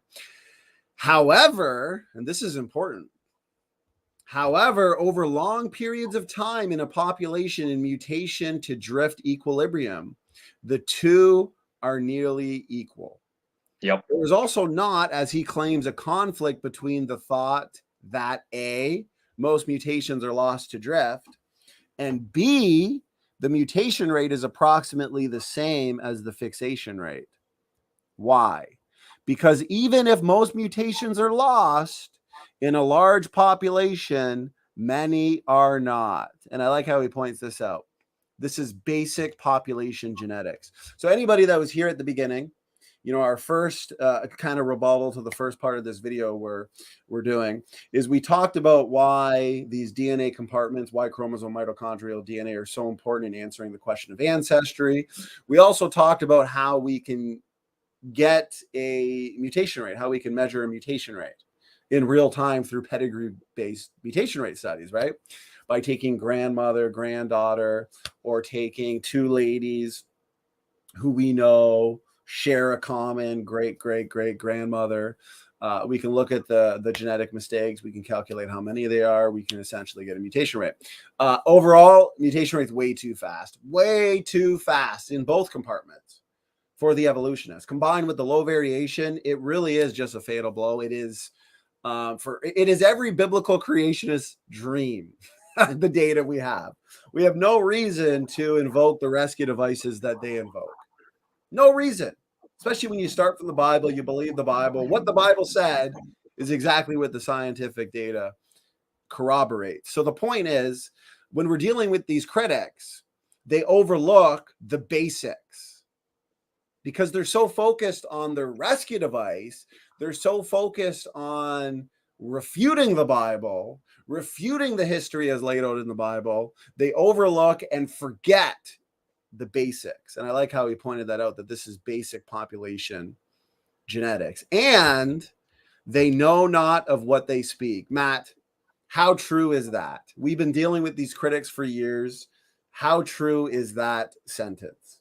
Oh man, I mean, they get into a debate, they don't know anything, they run to their channel and they make videos of how we were wrong about everything. It's like, well, where were these arguments in the debate? You admit you don't know anything about genetics, then you go live and refute a book on genetics. I mean, go play in the freeway. We have Parsons directly studied not only mutation rates from genealogies, by the way, he did substitution rates. You know that? He looked at the substitution rate and he said mitochondrial Eve lived 6,500 years ago. This is a secular scientist. And then we have deep-rooted pedigree studies going back, some of them 15 generations. And guess what? Selection isn't helping them. I wonder why that is. You ever notice how that's their favorite rescue device? Really, so why isn't the mutation rate clock that goes back in these deep-rooted pedigrees, how come you're not invoking those studies to say, oh, selection removed them? Oh, really? They didn't in that study. So riddle me that. Yeah, it's not looking good for them. And here's what I find funny, okay, is we have some new old Earth creationist critics, okay, who think that they can overturn this data, that they can overturn the predictions that have been made, with many of them confirmed, even though we've already dealt with their so-called best.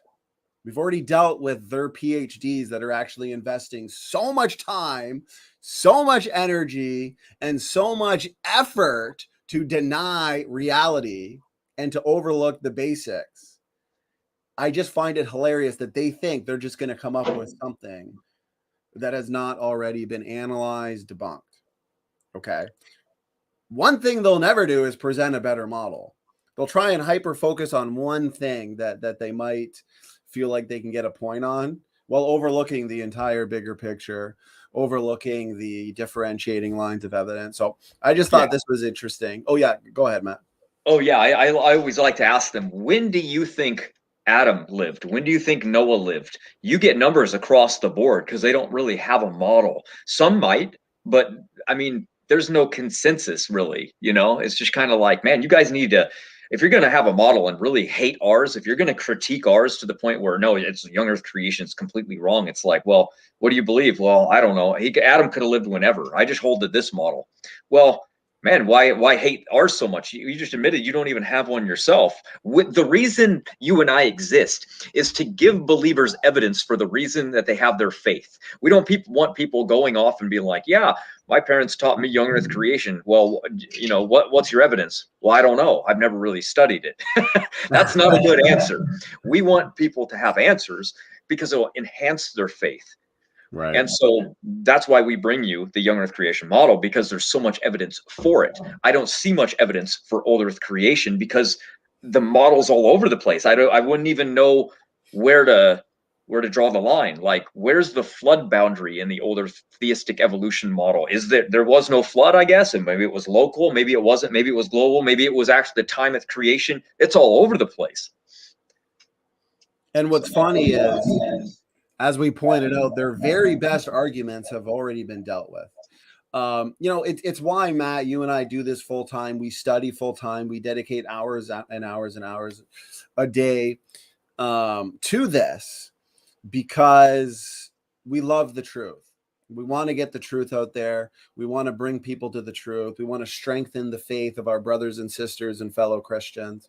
And that's why, to everybody in the audience, you know, we're here for you, here to help you learn. We want you to have the answers, and we want you to feel confident in your faith. And it's why we do our best to pretty well answer any and all challenges and objections, really in any field, on any subject pertaining to the creation evolution debate. But one thing I want to point out is Dr. Joshua Stramidas, because he can't debate without invoking straw man arguments. He believes and has proposed that this TMR4A analysis, right here, is just, you know, the most irrefutable argument, even though he ignores everything that we've talked about: the variation, the mutation rate. He's ignored the predictions. He's ignored the history of civilization. He just goes to TMR4A. Okay. We've dealt with this in great detail in the past, but it never hurts to reiterate these arguments and how to debunk them. For anybody wondering, TMR4A stands for time to most recent 4 alleles. Okay. So we've dealt with it in the past, and I find it funny because Dr. Carter has dealt with it here in such a great way, okay? So he points out that a year or two ago, there was much discussion on the time to the most recent 4 alleles, TMR4A, on Swami Das's Peaceful Science blog. Anything but peaceful. I would call it Dodgeball Science Blog. I've engaged there with just numerous like scientists and numerous critics, and I was shocked. I mean, I was quoting and putting forth excerpts from a lot of my books, and I've never seen such amazing dodgeball skills. And unfortunately, we only have one golden dodgeball award. They're expensive, right? I mean, these golden dodgeball trophies. So unfortunately, we could only give one to Dan. But I really felt that the entire dodgeball science blog over at Joshua Stramidas' website, I really believe that they all deserve one. So maybe they can consider that a team golden dodgeball award. So this was supposedly, it's always supposedly, right? A refutation of the biblical timeline, and at first glance appears to be a formidable argument against us. Using a program, he's got the program here, ARG Weaver, one can run models of human history that account for recombination and inheritance. Given a constant mutation rate, a constant recombination rate, a constant generation, do you see all these assumptions that we've already spent an hour showing are just not reasonable assumptions or erroneous starting points? And human population of at least 10,000 individuals, how long do you think it would take for you to reach the common ancestor of most people using this method? Okay. So it continues. 500,000 years, give or take. People see numbers like that and are instantly intimidated. However, Stramidas made this admission when he set out the criteria for the calculations. Let's see his admission. In this conversation, we are not allowing for any miracles. For example, the bottleneck couple would not be specially created or be genetic mosaics with different genomes in every sperm and egg. In that same area, now we're back to Carter, he says that they were only considering bottleneck that happened 100,000 to 3 million years ago, and they never allowed the population to dip down to a single couple. That's interesting. Also, and we've pointed out in the past that they make this wrong assumption when it comes to the definition of an allele, right? When we talk about the created heterozygosity hypothesis, we're talking about millions and millions of DNA differences in chromosome pairs. And we know that there's an endless supply of diversity, right? Especially if you're defining an allele as a specific genomic location. You know, there's millions of locations in the genomes, okay? Think of it like you go back to your basic genetics, right? Capital A, lowercase a, capital B, lowercase b. Okay, if you're capital A, lowercase a, capital B, lowercase b, you're genetically heterozygous. If you're capital A, capital B, you're genetically homogeneous. We've pointed out that it makes no sense that God would have created Adam and Eve genetically homogeneous. Makes no sense. Because when God said, be fruitful and multiply, did he want that to be carried out through cloning? Of course, it would make sense that God would have created Adam and Eve with created heterozygosity, right? Heterozygous gene sites. So capital A, lowercase a, capital B, lowercase b. Now you do this throughout the genome, through millions of spots throughout the genome, then you have millions of sites with built-in diversity. And therefore, the TMR4A analysis that Stramidas puts forth, it has erroneous assumptions of the created heterozygosity hypothesis. It doesn't define allele correctly. It just has all sorts of problems. Okay, so I just wanted to point that out. Hope that made sense. But let's continue here, and then Matt, we're going to hand it over to you. So, where were we? Thus, Swamidass admits to excluding all aspects of the creationist model from the get-go. I mean, that's not a very good start. How then is this a refutation of anything? About this same time, Hoster and Gouger published a paper based on their own computer model that also claimed a two-person bottleneck was possible. They did not consider young Earth models and specifically assumed the two founders evolved from a large population that evolved over millions of years. At least the claim that it is impossible that the human race started off with but two people has been falsified. Okay, this is something that's important we're getting to. And it's a technical paper we've talked about in great detail, Matt. The TMR4A calculation is an interesting intellectual exercise, but it is assuming too much in favor of the evolutionary position. They were not testing the biblical model in any sense. Instead, they were testing to how far back a single couple origin for modern humanity could be, given millions of years and a consistently large population with stable mutation rates, etc. Yet realistic biblical models were an important part of a paper. Okay, this is a paper that I've constantly put forth, especially when debating the critics. And it's an important paper to the point where you want to ask the critic, have you read this? Have you analyzed it? Because a lot of the answers to your criticisms are in this paper. These answers have been figured out. These experiments have been done. I and my colleagues presented at the last International Conference on Creationism. We're not using ARG Weaver. Instead, we were using Mendel's accountant to model the spectrum of rare and common mutations found along chromosome 22 in the 1,000 Genomes Project. We showed that several biblical models were a better fit to the real-world data than an evolutionary model, and we specifically modeled different genomes in every sperm/egg, the design gametes model. Okay, so here's the last thing I'm going to read. Regarding this graph, they complained elsewhere, not in this video, that we changed the values on the y-axis. I believe this complaint was in the peaceful, unpeaceful science blog. Y-axis between the various graphs in our paper, as if they did not understand the process of normalization. Remember, the critics oftentimes put forth arguments that demonstrates they don't understand certain aspects of the science they're trying to refute.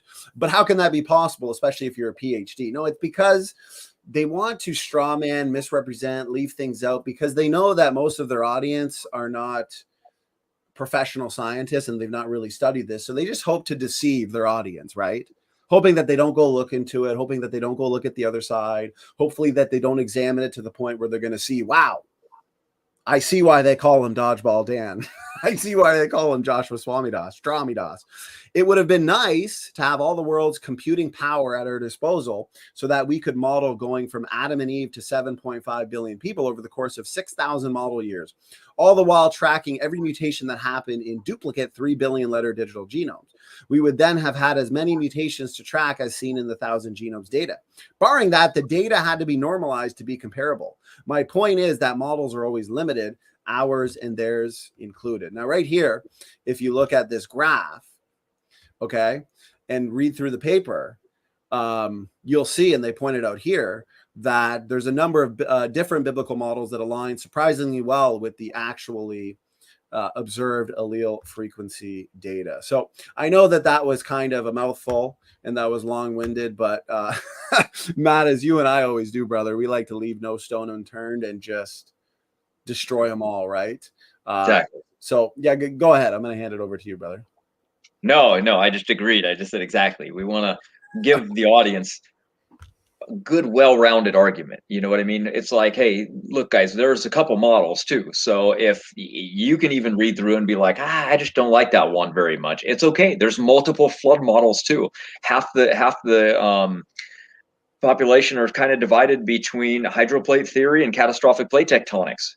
That's fine. There should be other models. People should try to figure out, how did the flood happen? Not if it happened. We know it did. So we've got to figure out which one best explains the data. Somebody's going to figure it out. Amen, brother. Amen. I appreciate everybody's comments, and I appreciate it. Cat Chat, we're praying for you. I know you're saying you have a couple job interviews, so God bless you, and we're praying for success.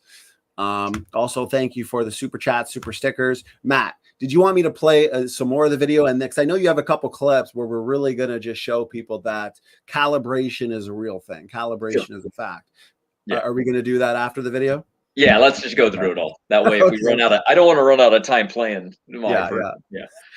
All right, here we go. Let's get through more of this video.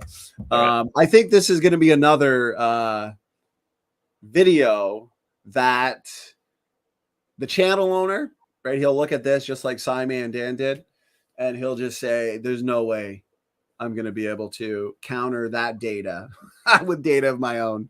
So leave no stone unturned. So here we go.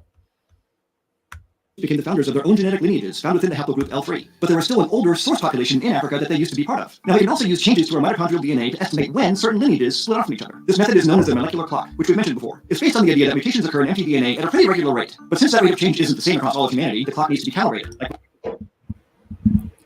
Nope. So we're going to get into this later, but right off the bat, guys, listen closely, because I know it's going fast, 1.5 times speed. I apologize, but we do all videos like this because with how much Matt we prep and how much stuff we put into this, if we did it at normal speed, we'd never get through them. So the point is, you've already heard him talk about how he calibrates the data, which means, and we've already touched on, they can't make assumptions pertaining to the molecular clock, the evolutionary molecular clock, deep time molecular clock, because there's too many factors that they have not considered that refutes their position. We've gone over a number of them. We've gone over the differing branch lengths on these phylogenetic trees. We've gone over the fact that they pretty well ignore the fast mutation rate and commit circular reasoning. Let's assume archaeology, assume the geological column, assume the deep time, assume that there was a split between chimps and humans, and then we will come up with a molecular clock that's way slower than the clock we see today. So and make no predictions at all, because we will get falsified immediately. The definition of pseudoscience. And yet they want to say we're pseudoscientific. Unbelievable. Of course. With the help of well-dated fossils and even the DNA of ancient fossil humans. Using this method, scientists have traced the mutations in all. Notice that. Notice that. Fossils, ancient humans, things that are not inherited. Human species. I love that one. Right. Yeah, exactly. Exactly. Even though we've spent countless hours going over the fact that what we see in the so-called hominid fossil record is significant overlap, including overlap with the Australopithecines, Homo erectus, obviously Neanderthalensis, Homo naledi. I mean, everything's been a shock to them. Everything's been a shock to them. I mean, Wise, when they found Neanderthalensis, Heidelbergensis, these other species, these islanders like Naledi, the hobbits, Luzonensis, outside of Africa, which is why they had to look to 2 out of Africa's, and just the empirical data, the diversity itself, the molecular clock itself refutes their assumptions that these so-called, differing Homo species, even though they're not different species, they're Homo sapiens. Oftentimes, a lot of them have been degenerated, unfortunately, because of the conditions, the environmental conditions, the inbreeding, the founder effect, so on and so forth. They've experienced reductive evolution, but that doesn't make them any less human. They're still made in the image of God. They have no reason to say that they're different species. But the empirical data refutes their assumptions that these different human species lived, hundreds of thousands of years ago. So it doesn't make any sense. Plus, we have Neanderthal genetics. And think about this. I want to say this, just came to mind. If what they're saying is true, there's 2 out of Africa's, okay, and we have Neanderthals that evolved outside of Africa for hundreds of thousands of years, but then Homo sapiens left, right? And they dispersed in all parts of the world, met up with Neanderthals, and yet they were still interfertile. Okay, so you'd have Homo sapiens in Africa evolving. You'd have Neanderthals evolving outside of Africa forever, how long, right? Both accumulating genetic differences, both populations becoming even more divergent from each other over time, and yet they remained interfertile. We have their genetics. We had kids with them. No, there's no logic. That doesn't make any sense. The reason why they were interfertile is because they were not separated for as long as these deep time proponents say. Neanderthals were probably founded by an early biblical patriarch. They became isolated, highly inbred, and genetically degenerative. So, I mean, everything fits the out of Babel, out of Middle East model. And maybe we should continue. There's always something we could say, right, Matt? Yeah, I'll give you one for you real quick. Yeah, go ahead. Okay, we have how many people are alive today? More than have ever existed. We live on every continent there is on Earth. We live in the most diverse places on Earth. Have humans ever speciated that we know of? Nothing. So why in the world would they think that it happened in the past to a small group of people? It makes no sense. I mean, you would expect to see it now, if any time, while there's more of us doing more unique things than ever before. I mean, we're training people to live on the bottom of the ocean so they can live on Mars.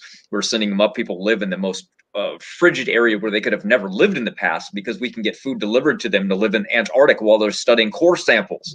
So, but yet there's humans. exactly the same as all of us. Exactly. Great point. Great point. And Cat Chat makes a good point that Neanderthals, they were, I mean, 100 years ago, the Neanderthals were depicted as just some brutish half ape, half man creature.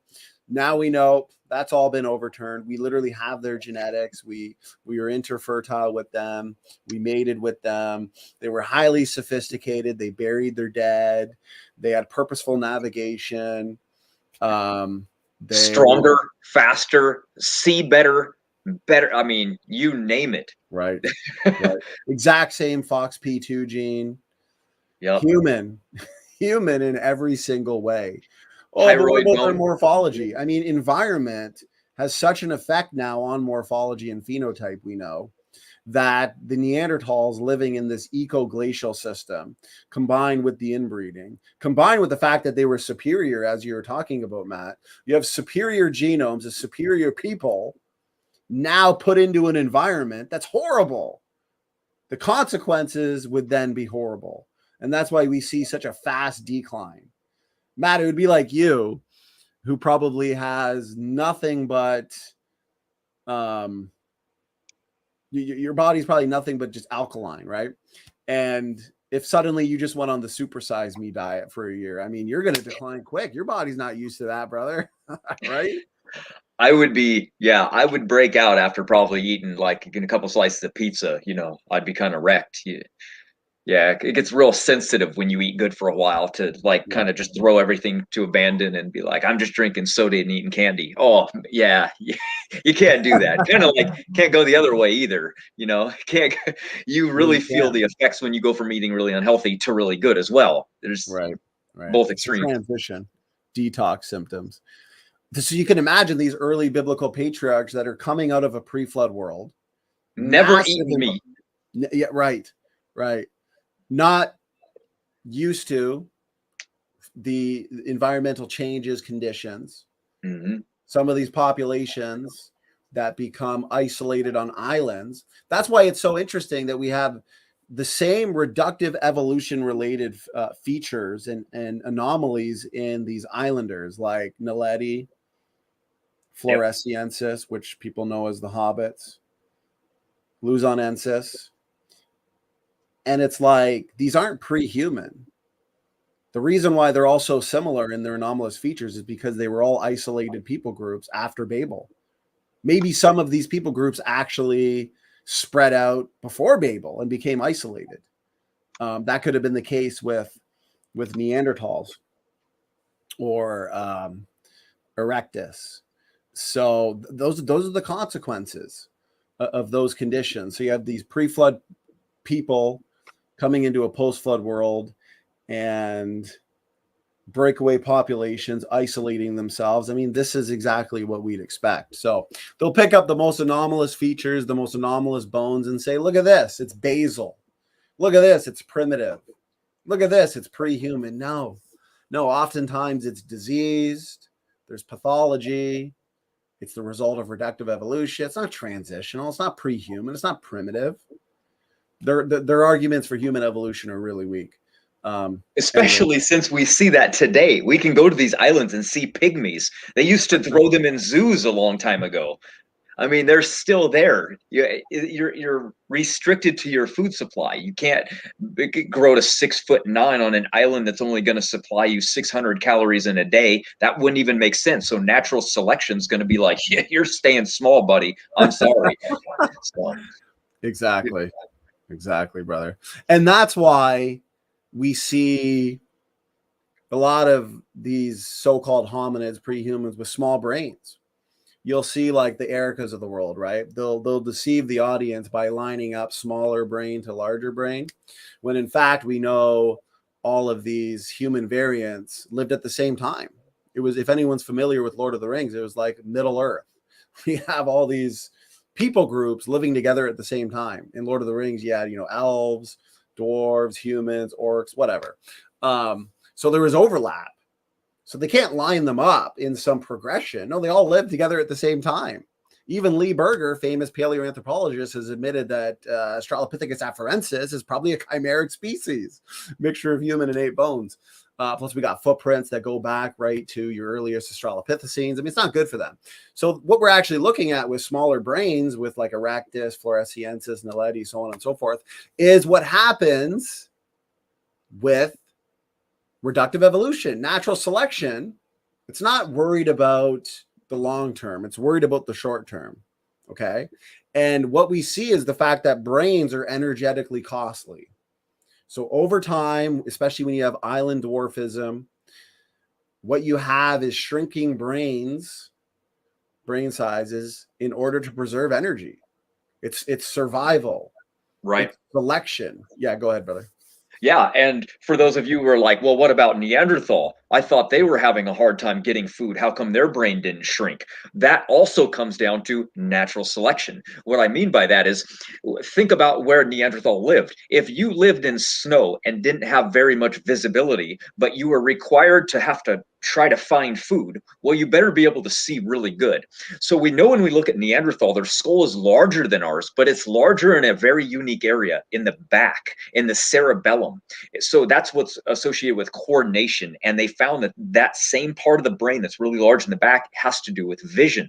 So we actually have carvings of Neanderthal that they made for their children that have artwork that we can't even see today without a magnifying glass. So that's how good their sight was. And I believe natural selection did that for them so that they could actually live in the snow that has very low visibility.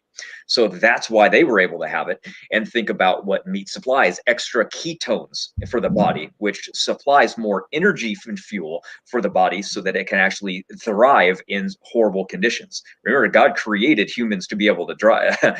We're a great creation, opposed to what the atheists say. Oh man, we're all a mess and we have bones in our neck we shouldn't, all this stupid stuff.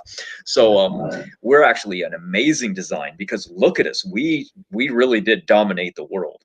And we are very, very strong. Even at the very end of our genetic entropy, right now, we're still amazing. It's crazy. Amen, brother. Well said. Well said. So, the things that he mentioned in terms of calibration don't help him. They actually refute him. And it's kind of sad that a video like this gets millions of views and you see it being shared around, right? You see atheists all the time sharing this video around. See, this is really what the mitochondrial DNA and Y chromosome say, not what those young Earth creationists pretend the data says. No, this video, it's erroneous. There's assumptions. It's not up to date on the science. So the calibration is not based on good data or good evidence. And one last thing I'll say when it comes to these fossils, okay, bones found in the dirt, when trying to answer the question of ancestry, or even when wanting to calibrate the data, okay, today we know that there's oftentimes more variation within the same species than between or across species. That's today. In species and variations, that we have their genetics and we can answer more things, right? But when it comes to fossils, you don't have the genetics.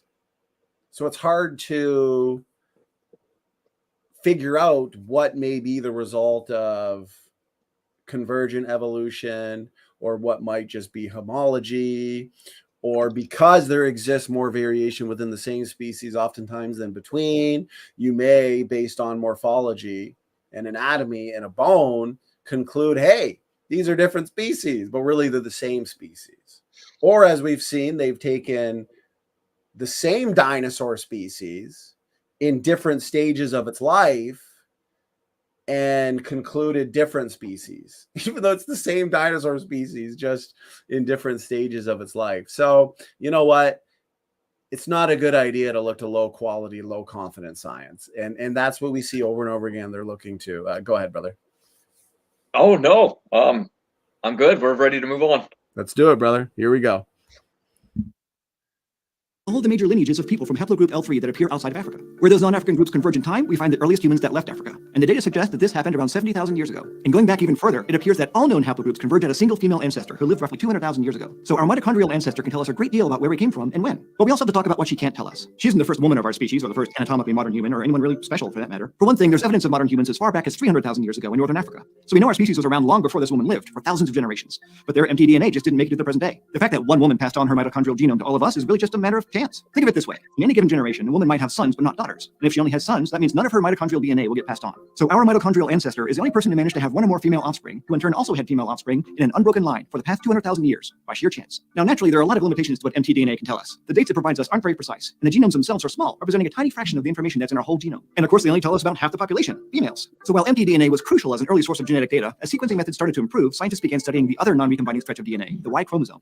And much of Maybe we'll address some of this now, just because I know with videos like this, if you play it for too long without commentary, that's when you get copyright issues. So yeah, go ahead, brother. What are your thoughts on what he said? A lot of what he said there, we've already debunked anyways, because we've been so detailed, but yeah, anything you wanted to add to it? Yeah, he said a lot of craziness. One was, well, we know that humans existed before the genetic evidence because we found their bones. So it's that inference, it's that assumption that that fossil record that they go by, which they say they don't need and isn't part of evolution. Yeah, well, they clearly need it, don't they? Because the genetic evidence he confirmed himself doesn't match what we find. So therefore, assumption time. He said a lot that was absolutely ridiculous. So I can go for a minute if you want and actually debunk all of that with basic logic. What I mean by that is, what does the genetic evidence tell us? One male, one female, low genetic diversity in the world we see today, and fast mutation rates. That can only mean one thing. Number two, there's no genetic evidence of a bottleneck outside of genetics. You just don't find the fossil record showing a worldwide bottleneck. They've actually even admitted that if you look inside the geologic column 200,000 years ago, there's nothing there. Why? Because it's not true. That fossil record is not true. So they're trying to say, without saying it, that like, well, something happened, we just don't know what it was. Oh, really? Something happened so powerful that it wiped the entire world into a bottleneck, but we don't have any evidence for it. Yeah, that makes total sense. So, number three, there's no actual genetic evidence for the story that they wield about 200,000 years ago, people living prior to the Eve that we know of genetically. They have invented a mutation rate that that doesn't even remotely match, as you guys now know. They've calibrated it to match their fossil record. So I guess and when do we ever see a bottleneck doing what they're trying to tell us? When does a bottleneck ever wipe out something and primitive man go in and modern day man come out? When does that happen to animals? Think about what happens with the cheetah. Remember when they went through their last bottleneck? That's right, they're dying. They're going extinct. They are almost gone now. That's what happens in bottlenecks. It doesn't make things better. Bottlenecks destroy genetic diversity. They wipe out the mass amount of species that exist and leave only one, and therefore whatever genetic availability that would have been in that massive variety of different species are now left over with that. Imagine if every dog died today and we were left with a Chihuahua. How many dogs could we get from the Chihuahua? Well, we sure wouldn't get the hundreds of thousands of varieties of breeds that we have today, and they sure would be a lot less than what we have in the Chihuahua. The Chihuahua would now become the wolf, the dire wolf of the old world. We wouldn't have any more genetic potential to pull out of the Chihuahua. That's what they want us to believe, is a Chihuahua went in and a wolf came out. That's nonsense.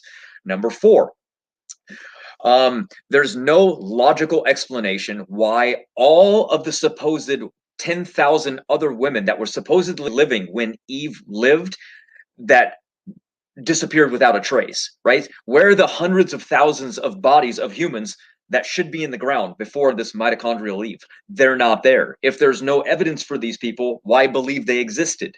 That would be another one, right? So no evidence means it didn't happen.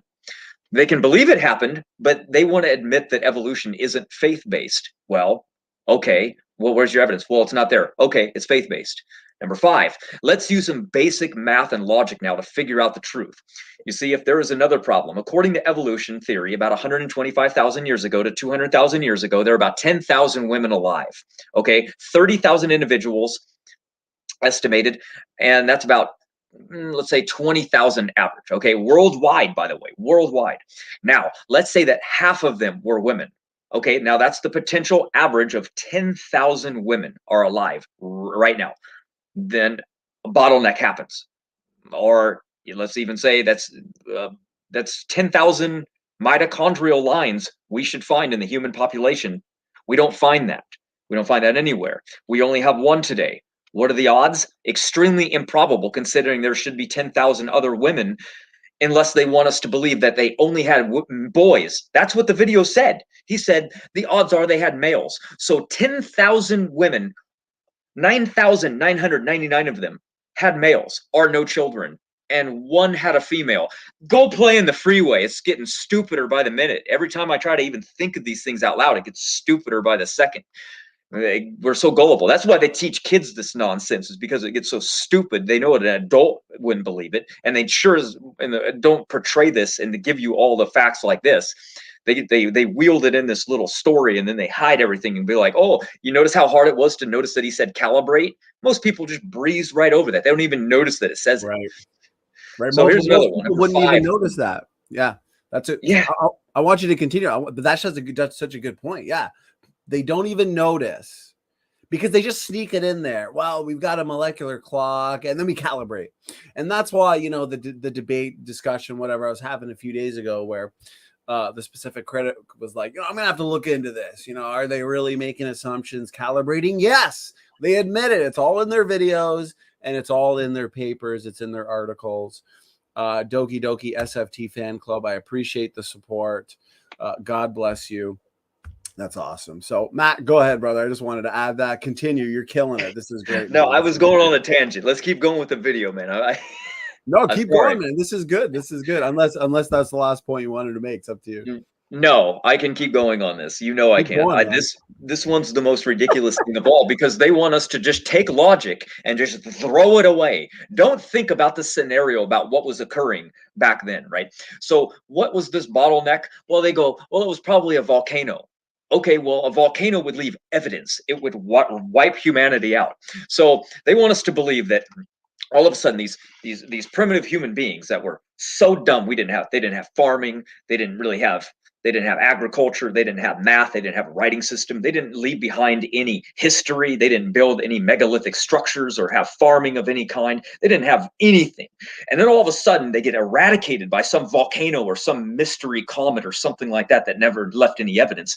And then all of a sudden there's a huge bottleneck and only a few people come out of it. And then all of a sudden they have this magical ability to know math and writing systems and all these awesome skills, right? They just, or even funnier is, they wait 195,000 years before doing all of those things. Think about that. Think about that. Humanity worldwide did all of these things at exactly the same time. In Europe, in Asia, in Africa. All of a sudden, we just have all of those things.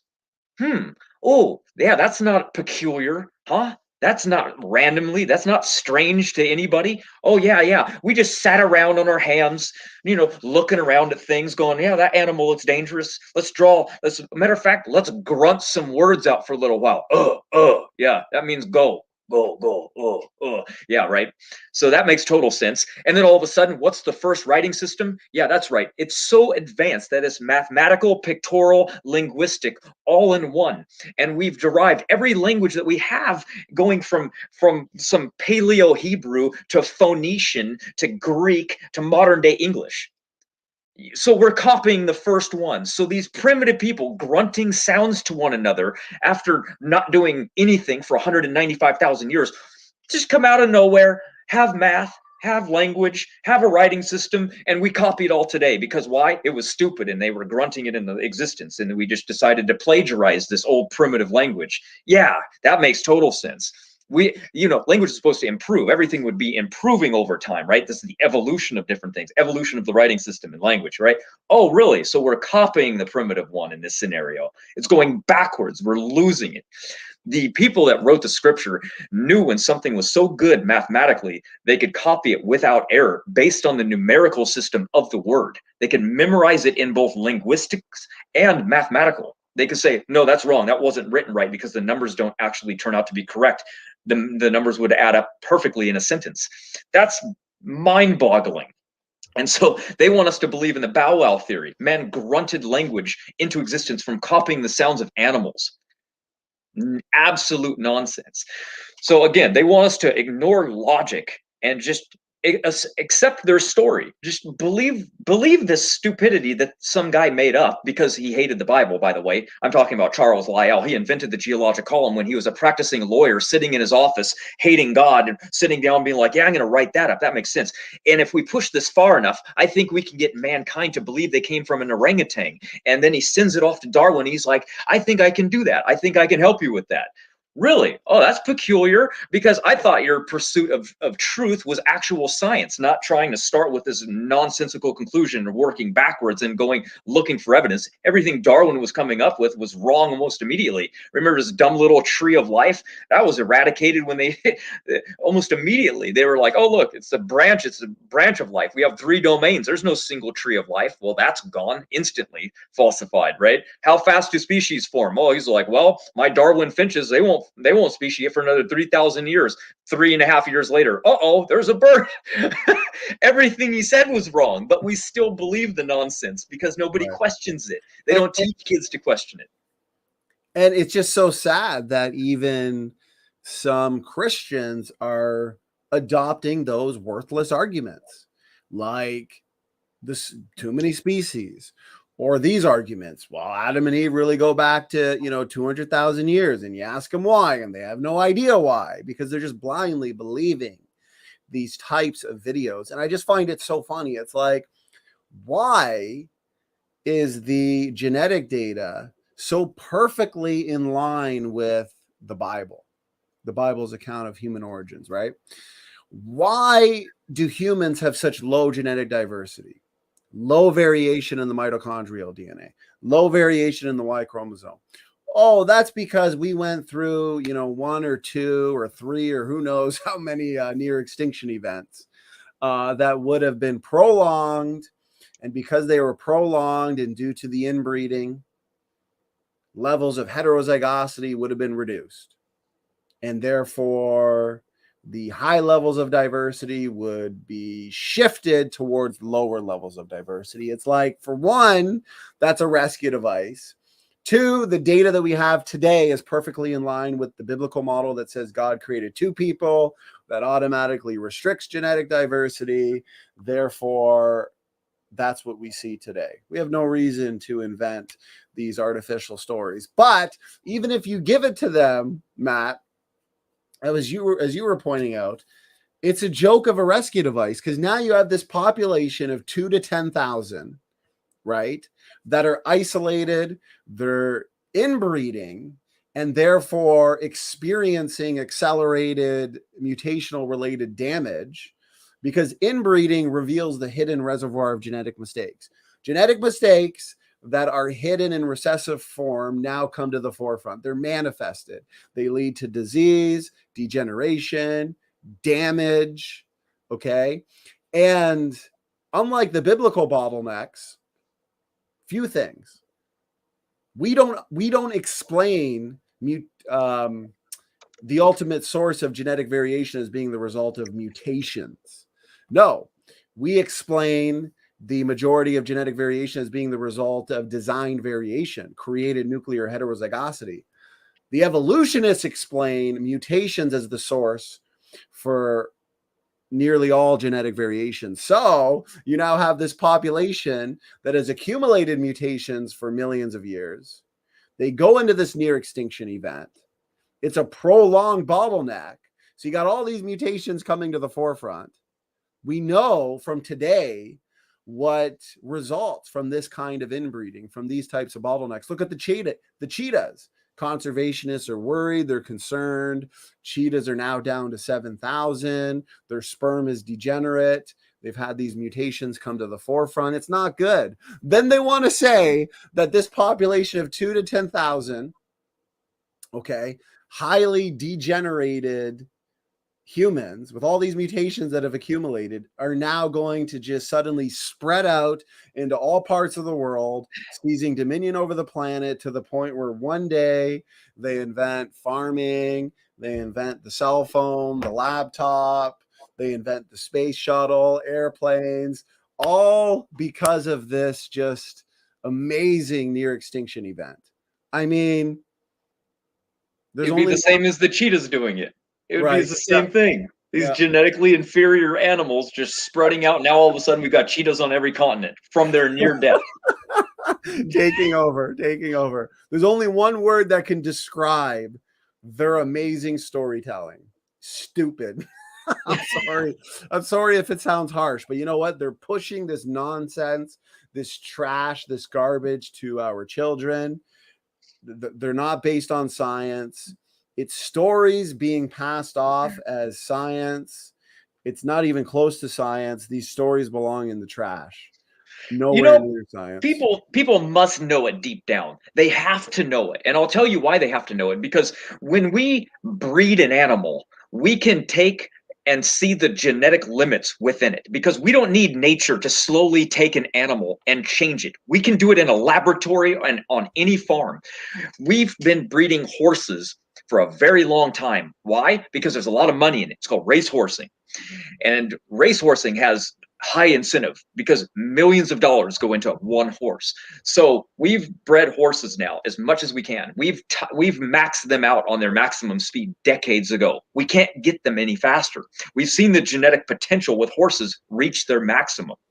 So therefore, how about dogs? You know, they're not trying to change the shape of a horse really, but they are with dogs because women want to carry them in their purse. Some guys want a hardcore pit bull when they're walking down the street. There's many different reasons people want to have a dog. So we've maxed out their genetic diversity and what we can get out of them. And every single time we have a limit we come to where we can't really get anything else. And there's just like, wow, that's it. There can be a lot of variety, just like there are in deer and there are in dogs. But guess what? That's the limit. You're looking at it. So therefore, what makes people assume that they can get it to become something else? It would become that. You don't need slow evolutionary time. You can do it in your laboratory. You can change and manipulate the genetics of anything. We do it constantly. And we can't do it with these animals. So if there wasn't a genetic limit and things could become other things over time, we could do that. We would easily have tons of evidence from laboratory experiments and watching it in nature from breeding and selective breeding, and we just don't see it. Case closed. What do we see in the Lenski experiment? Generations after generations after generations, thousands of generations of bacteria evolving into more degenerated bacteria, because that's what we see. Things go downhill, things don't go uphill. There's no way for selection to purge the deleterious mutation accumulation. Selection, for deep time evolution to be true, okay, there has to be a way for selection to purge the damage. No, there's no way mutations and selection can increase genetic complexity, add the type of novel, meaningful information that would take a fish to fisherman. Mutation selection can explain phenotypic complexity, novel body plans, novel structures, anatomical novelty, essentially. And most importantly, selection can't purge the damage.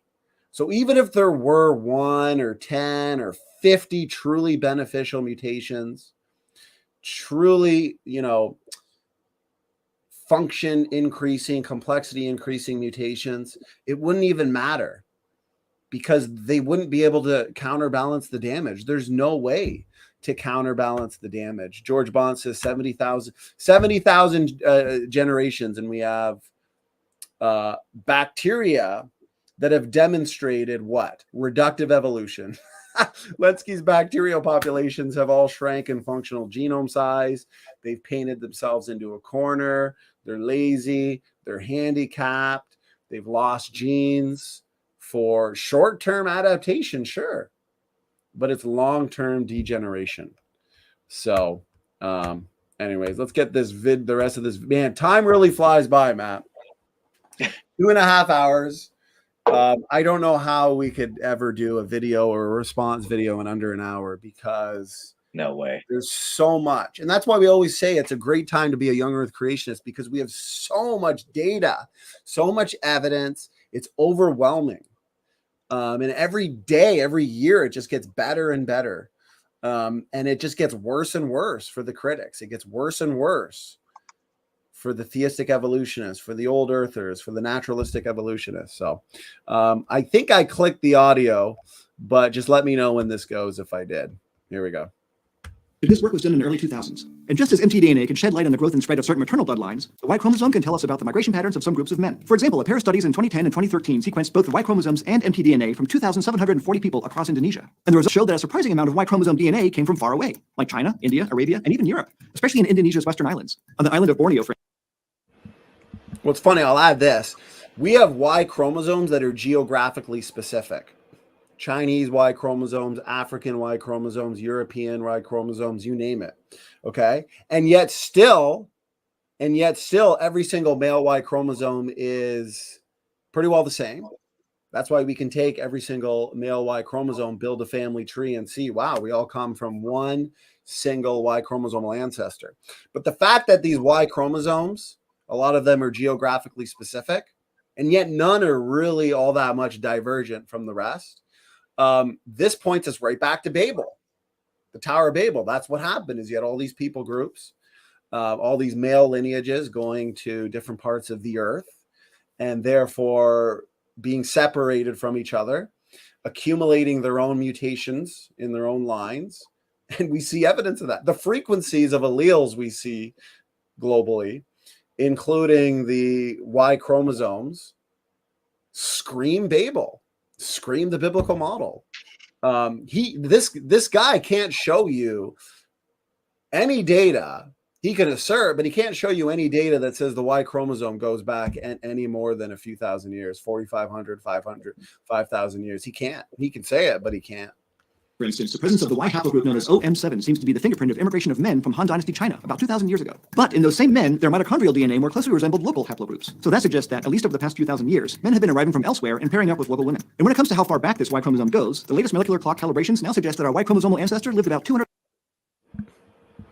Notice, he didn't talk about empirical data. He didn't talk about, the observed mutation, right? The fact that the Y chromosome is fast. The Y chromosome mutates about one mutation per generation.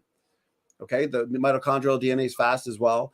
When we account for purifying selection, when we visualize worldwide Y chromosome diversity and mitochondrial DNA diversity in these phylogenies or phylogenetic trees, no. We don't have a Y chromosome ancestor and a mitochondrial DNA ancestor that go back to 200 to 300,000 years. No, the only way you can get that is through calibration. And he just admitted it for like the 5th time. Okay. Calibration is not science. It's circular. You're assuming your history. You're assuming evolution. You're assuming archaeology. You're assuming geology. And that's why they come up with a mutation rate that's just so much slower than the observed mutation rate.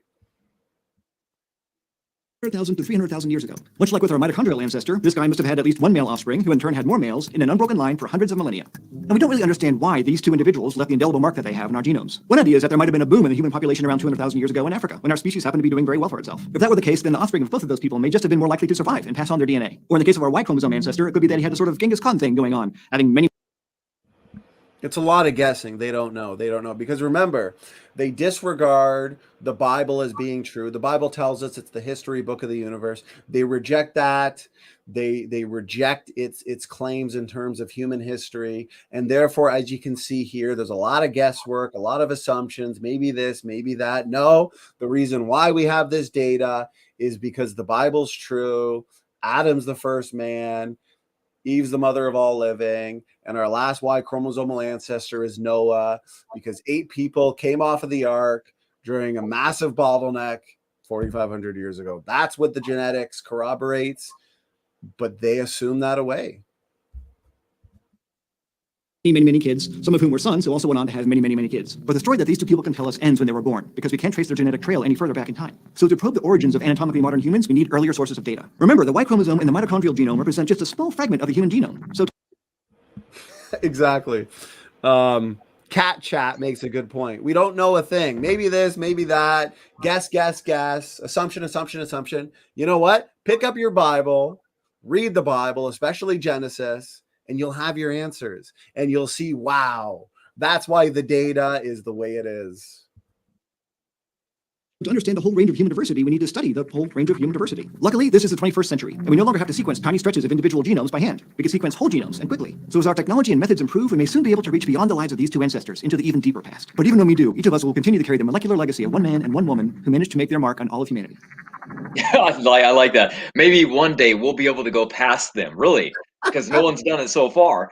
Right. And that's the other thing too, is the Dr. Jeanson actually found the fast mutation rate hidden inside of another mutation rate study that came to different conclusions. He found it in the supplemental work, meaning they looked at the chain, the branches of the Y chromosome, and found that the rate was extremely fast and said, we have to select other features. So you're dealing, when you go online and you look up my Y chromosome mutation rate, you don't find the fast rate. Why? Because they'll lose their government grant money. They don't want to not prove what they got paid to prove. Exactly right. Exactly right. And you see them admit it, right? One Y chromosomal ancestor, one mitochondrial DNA ancestor, and yet no evidence provided, empirical evidence, that there were hundreds of thousands of years worth of prior ancestors. That's not what the data says. They don't have the data for that. Yeah, what other thoughts did you have on that portion, brother? On that portion, well,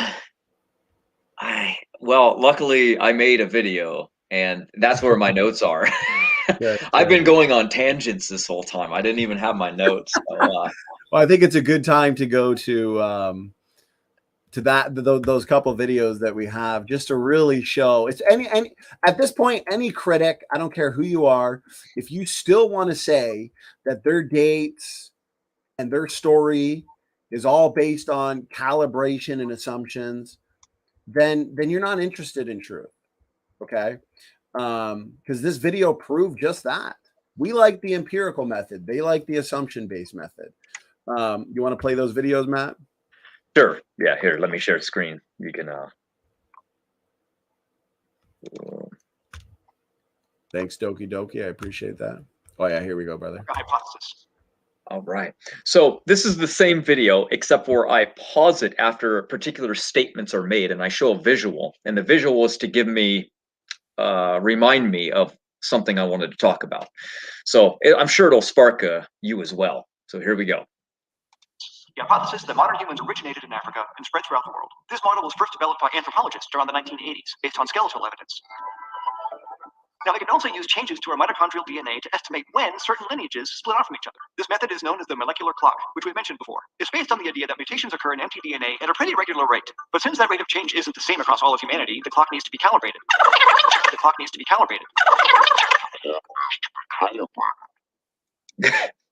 So this is what we talked about earlier. It's a calibration method based off the fossil record. And I put up 3 different studies to show how they calibrate it and why they calibrate it, so that you guys can see for your own eyes. This isn't a mystery. They don't hide it. They just infer it. They believe it's true so much they don't even see a problem with doing it. That's when you know something's wrong. You know, when you're talking to a guy that's a thief and they're like, oh, it's okay, I won't get caught next time. It's like, next time you shouldn't have done it the first time, man. So these people are so out of their minds that they literally don't see a problem with calibrating something. It's like, oh, it's okay to just change data because it doesn't fit? Oh, of course it is. Oh, I didn't know that. Why? Oh, because evolution is true. Oh, I didn't know that we weren't allowed another opinion. And to them, you're not. You can't go to class and write down a different answer. You'll fail. What happens if you bring a different concept? Well, guess what? It's not allowed. Evolution is protected by law. If something's protected by law and doesn't allow it to be falsified or replaced, it's not science. But let's move on, unless you want to say something there. No, you're good, brother. Keep going. All right. All right, I made this for you, by the way. Here's the observed rates with non-assumption. I'm sorry, here's the assumption rates that are used for human and chimp ancestry. So when we look, we can see in 1991, they got about 166,000 plus or minus 55,000 years. 1992, 130,000 years to 137,000. You can see, and then we go all the way down to the bottom, we see a range of 72,000 years minimum up to 300,000 years. That's a difference of 288 or 228,000 years. That's with their assumption method. How in the world can you be so far off in your assumption method when you're making things up? See how big of a window they want so they can never be wrong? You can just throw out anything. They might as well have said 1 to 900,000. Means the same thing. If you're not going to have any accuracy at all, you might as well not even attempt. So here's what we actually see. We see the observed rate on the upper left-hand corner, and then the estimated rates down at the bottom right with that huge, massive bar trying to grasp reality. In the middle, nothing. So we see the observed rate, which is, you know, one substitution every 800 years, and or 1 in 1,600 years at the maximum. And then way down here is what they say is the reality, is 1 mutation every 19,000 years. So off by an order of magnitude. So there's reality and then there's myth. So you pick what side you want to believe. And here's them admitting that pedigree rate studies are much better. It says there, it is clear that pedigree rate studies provide a direct estimate of the mutation rate. Direct estimate. So no guessing needed. Our ancestor can tell us a great deal about where we came from and when. But we also have to talk about what she can't tell us. She isn't the first woman of our species. Or the first anatomically modern human, or anyone really special for that matter. Uh-huh.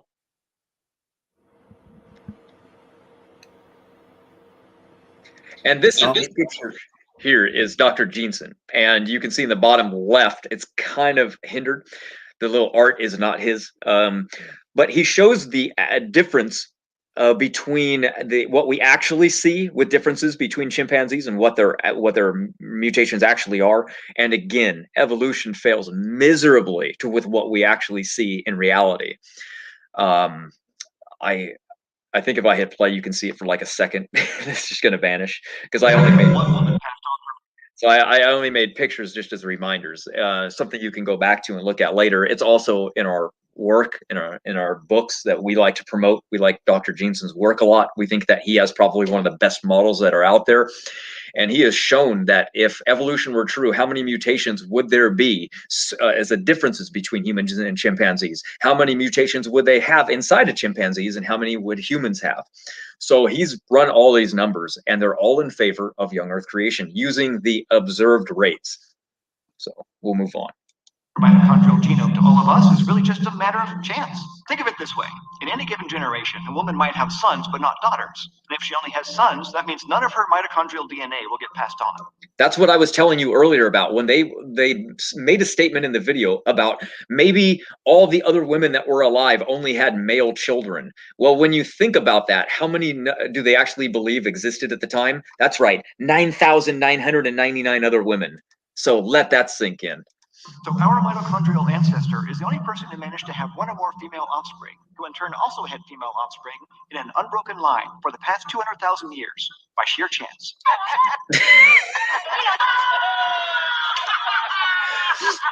I love it. Sheer chance, everyone. That's right. Sheer I'm telling you, reviewing these videos, looking at their logic, their reasoning, it's the best comedy. It really is. And that's the thing. Not a lot of people, I bet, out of the millions that watch this video have noticed these things, right? No. Which really is a shame. And now you can't miss it. And now you can't miss it. Anyways, keep going, brother. This is great. This is great. Yeah, yeah. We like to point out these things because you're never going to hear this in school. If you're going to school right now, you're going to go and you're never going to hear these things. They're going to hide that as much as they can. And but this is the reality. If you look on the left, you see a massive population. Then you see what would be like maybe the 200,000 year bottleneck. Maybe it was a volcano of some sort. Then you have a small population going, and then you have another volcano, maybe say the Catawba catastrophe. But you have in between all these bottlenecks small populations of people. Well, how can you keep having small populations of people that are inbreeding over vast amounts of time and not have a lot of mutations reaching fixation and not having mutations killing people over periods of time? That scenario doesn't work out. So when they say you creationists have an inbreeding problem, they don't know what they're talking about, because our bottlenecks only last a single generation, and then there's a massive explosion in populations of people. They have a problem because they have multiple bottlenecks with only small groups and factions of people living in small groups over tens of thousands of years. Sorry, evolutionist, you're living in a reality that is in a world all of its own, and it's called fantasy land. That's what we call SpongeBob imagination. You can't look at something like this and think that that's logical. You know it's not logical, and you know it's wrong, and your theory promotes this nonsense. So, well, that's why, you know, and I've had so many debates with these guys where they constantly say, well, you know, the reason why there's low variation is because there's been extinction events, bottlenecks, and yet we're pointing out that that's ad hoc, it's a rescue device, it's storytelling, it's artificial. But for sake of argument, even if we were to grant you that, those bottlenecks are destructive, they're disastrous. They don't explain the data, they actually just raise more problems. So I'm glad you pointed that out, brother. yeah, and where's the evidence of all these bottlenecks with people in between them? You mean to tell me that there's been millions of years with people that are primitive, that have been burying the dead and living in these groups of people, and we'll find a couple bones here and there? Come on, get out of here, nonsense.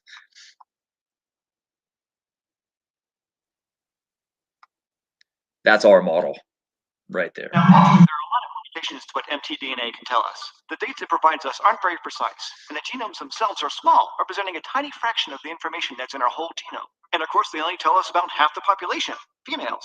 So while mtDNA was crucial as an early source of genetic data, as sequencing methods started to improve, scientists began studying the other non-recombining stretch of DNA, the Y chromosome. And much of this work was done in the early 2000s. And when it comes to how far back this Y chromosome goes, the latest molecular clock calibrations now suggest that our Y chromosomal ancestor lived about 200,000 to 300,000 years ago.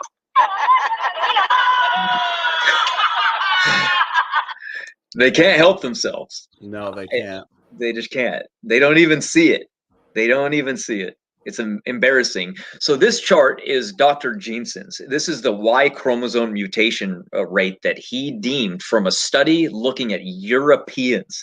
No other people group, not Africans, not Asians. This is a European only.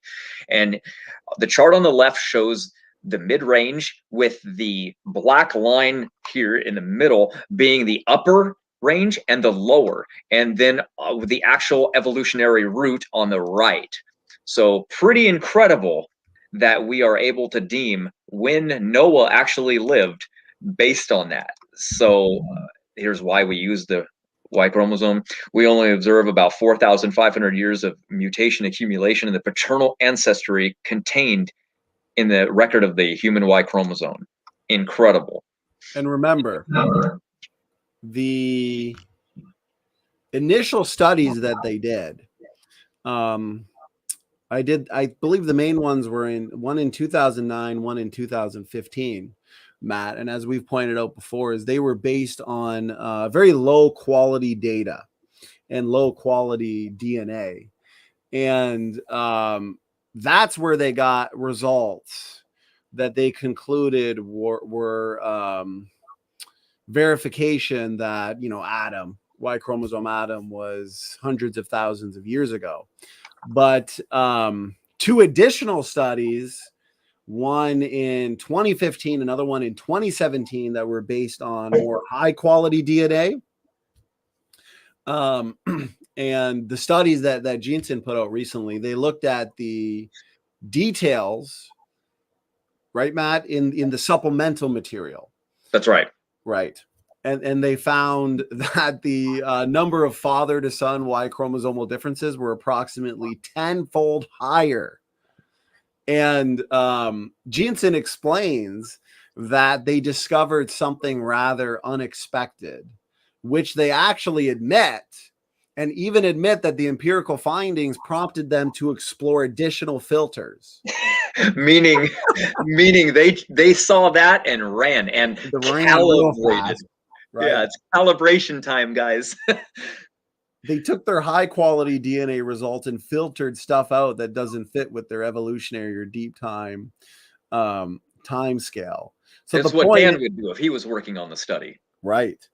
Right. So when we actually looked at high quality DNA, okay, it's perfectly consistent with a last Y chromosomal ancestor, actually, because the mutation rate's so high, a last Y chromosomal ancestor of just 4,500 years ago. And Jensen points out that there are, I think, 8 to 59 times the amount of mutations that we currently observe in Y chromosome DNA sequence. So it's just fascinating that it goes right back to 4,500 years ago. And because of this data, he has been able to confirm many of his predictions in terms of the history of civilization. So it turns out that the Y chromosome is one of our greatest lines of evidence. Yeah, it is. And I'm about to shock everybody with what you're going to see next. So what you're looking at here is what Dr. Jensen discovered by looking at the multiple different studies. As you can see, there's an average mutation rate of about 3 per generation with a high of about 5 over here. So Jensen said, okay, if there's 3 mutations per generation, this is going to be very easy to count. Now, what do we know about our model? Well, I showed you a picture here, which you can see, which is what we predict. And that off the arc, there were a certain amount of generations until Peleg. And then there's a dispersion of people. But guess what? The Bible tells us how many generations there were till Peleg. There were 6 of them. So now, can we use a mutation rate telling us of the number 3 and make a prediction based off what the account actually says? We can. And guess what? We know that Peleg, I should say Peleg would have around 16 mutations, 16 to 18 mutations, because of the 6th generation out. He would have that many. Well, guess what? We found that haplogroup that exploded and became haplogroup Q and R, S, K, M, N, O, T, and L all came from that 6th generation, which had 16 mutations. So how incredible is that? Literal genetic evidence of the mutation rate that we see in the Y chromosome today, 6 generations later, explains Japheth and Shem's ancestry. Exactly what we see. It's why we always say genetics, the direct line of evidence, the best way to answer the question of ancestry, has confirmed the Bible. Exactly. This new data just completely crumbles because it keeps matching what we read in scripture. This doesn't have to add up. It could be off by literally 3 numbers and we're in trouble, right? It just kind of throws a wrench in. Now we have to try to explain, like, well, why is this missing? Why is there more mutations? Why is there less mutations? We don't have to worry about that because it's matching up. It would be one thing if Peleg wasn't in Shem's line and it was in Ham's line, and we've never tested Ham's line and we just kind of like have an arbitrary number to go by. But this is what we see. Completely shocking.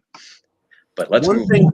If I could add one thing before you continue, is we've discussed at great length these kinds of topics, right? We've written numerous books on it. And months ago, maybe even a year ago now, I'm not even sure. Time flies by. We've battled it out with a lot of critics. We've done a lot of videos. The Y chromosome data and the resulting predictions are so powerful, but there's been no successful rebuttal, I should say. But Gutsa Gibbon had Joshua Stramidas on her channel for an interview where he gave the worst, just the absolute most horrible so-called rebuttal to the Y chromosome data, including Dr. Nathaniel Jensen's recent papers. And it was so bad that we did full-length rebuttals. Okay. But because our full-length rebuttals were oftentimes 2 to 3 hours, we also put out a series of 10-minute videos. So I'm going to put in the chat, especially for the old earthers, some of these old earthers, these low-hanging fruits that now want to try to do what nobody else has been able to do and debunk this model of ancestry. Please do not repeat arguments that have already been debunked and think we're going to take the time to respond. So the point is, I'm going to put a video in the chat right now for people afterwards. Maybe save it. It's a 10-minute video where we refute Joshua Stramidas, his just worthless arguments on Y chromosome pedigrees. And what's funny is Dr. Dan Stern Cardinal, he attempted to refute this 10-minute video, and he was so confident. He said, I'm going to do a blind rebuttal. And it was the worst mistake of his life. You could see it in his face when he was doing it. He didn't address anything. You could tell he was regretting a blind rebuttal real quick. He failed miserably. So I did a follow-up a couple days later titled, like, just, the funniest or just the greatest rebuttal to a blind rebuttal of all time or something. And I just demolished that. So the point that I'm trying to make, guys, is this evidence is very powerful, incredibly powerful. And the very best, most prominent critics, the ones that spend the most time trying to debunk young Earth creation, they've all failed. So this is very powerful, and we've also addressed the top challenges. So Matt, as you continue, brother, I'm going to post this 10-minute video that has never gone addressed. The critics have dodged, and it really says a lot. I mean, I think they know they're cornered. So brother, you continue, and I'm going to put the link in the chat. All right, here we go. Now, we don't really understand why these two individuals left the indelible mark that they have in our genomes. But even when we do, each of us will continue to carry their molecular legacy. Yeah, I bet they don't know what that's kind of storytelling. One man and one woman who managed to make their mark on all of humanity.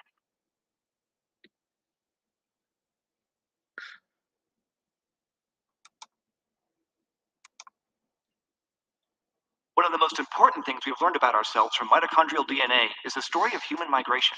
Even though it's passed on from mother to child without recombining, mtDNA does slowly accumulate mutations. So here's The Crumbling Genome. It's a book written by Kondrashov, who tried to figure this out, and he never did. He came up with some ideas and some theories, but really just was like, I think whoever figures it out will probably get a Nobel Prize. No YouTube atheist has yet to get one, but our hopes are still high because they talk a big game. So we'll see. It's the book is called Why We're Not Dead 100 Times Over. You can read this. You can read it yourself. Kind of expensive, really, on Amazon, but I'm sure you can find it floating around the internet somewhere. But we will go on. This is kind of my diagram, which is called the design diversity. Is you're looking at the mitochondria down here, and you're looking at the nuclear DNA, the designed built in, and then down here, what would be looking at as mutations accumulating in the mitochondria that come from damage and come from new mutations over generations that get inherited. So we're going to look at a couple other pictures did with animals, and I used the analogy of a battery for the mitochondria because the battery might be different in lions than it is in humans, and because that's what the evolutionist would see as common ancestry. They'd be like, well, look at the battery size and look at the shape. It matches these animals more, so they must be related. But in reality, you would expect the engine of a car to be similar in cars than it would be in a plane. So clearly the mitochondria might resemble something more, but that's because of design diversity based on function. So when we're looking at mitochondria, what really separates it are the mutations that are accumulating. So this next picture really is going to explain it the best. something got off the ark like a cat, and it diversified and it speciated and became the different cats that we see in the world today. But yet cats have different mutation rates. So how do we determine what cat was on the ark if each of them have a different clock going on? So Standing for Truth and I did a study on that. It's called the invalidation of the neutral theory and falsifying the molecular clock, basically saying that we use the observable rates and we use it to predict the mutation rate in cats and humans and all life, but we also use these same molecular clocks to determine what animal species was on the ark. But we also did it with genome size, and we also did it with chromosome loss over time. We're reversing backwards to a state where something would have the most genetic potential inside of it, and then it loses itself over time. So if you picture the door in the back as a bottleneck, everything had to go through that door. That is Noah's Ark. Okay, here's the bottleneck, the mitochondria reset button.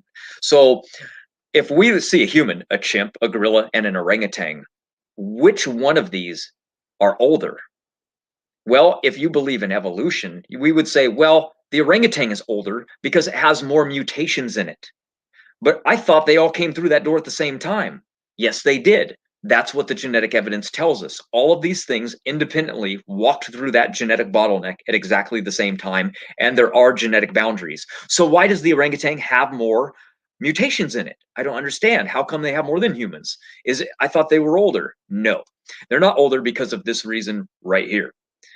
And what you're looking at is, of course, the red bars over it. That's wonderful. Luckily, I've memorized it. Is the orangutan on the left has a generation time of 11 years. The gorilla has one of about 20 years. The chimp has 20 years. And a human has around 29 or 30 years. So if you're looking at an orangutan that has an 11-year generation time, it literally has double the amount of generations that a gorilla has. Well, guess what? When you look at an evolutionary phylogenetic chart, the orangutan, they say, has existed twice as long as a gorilla.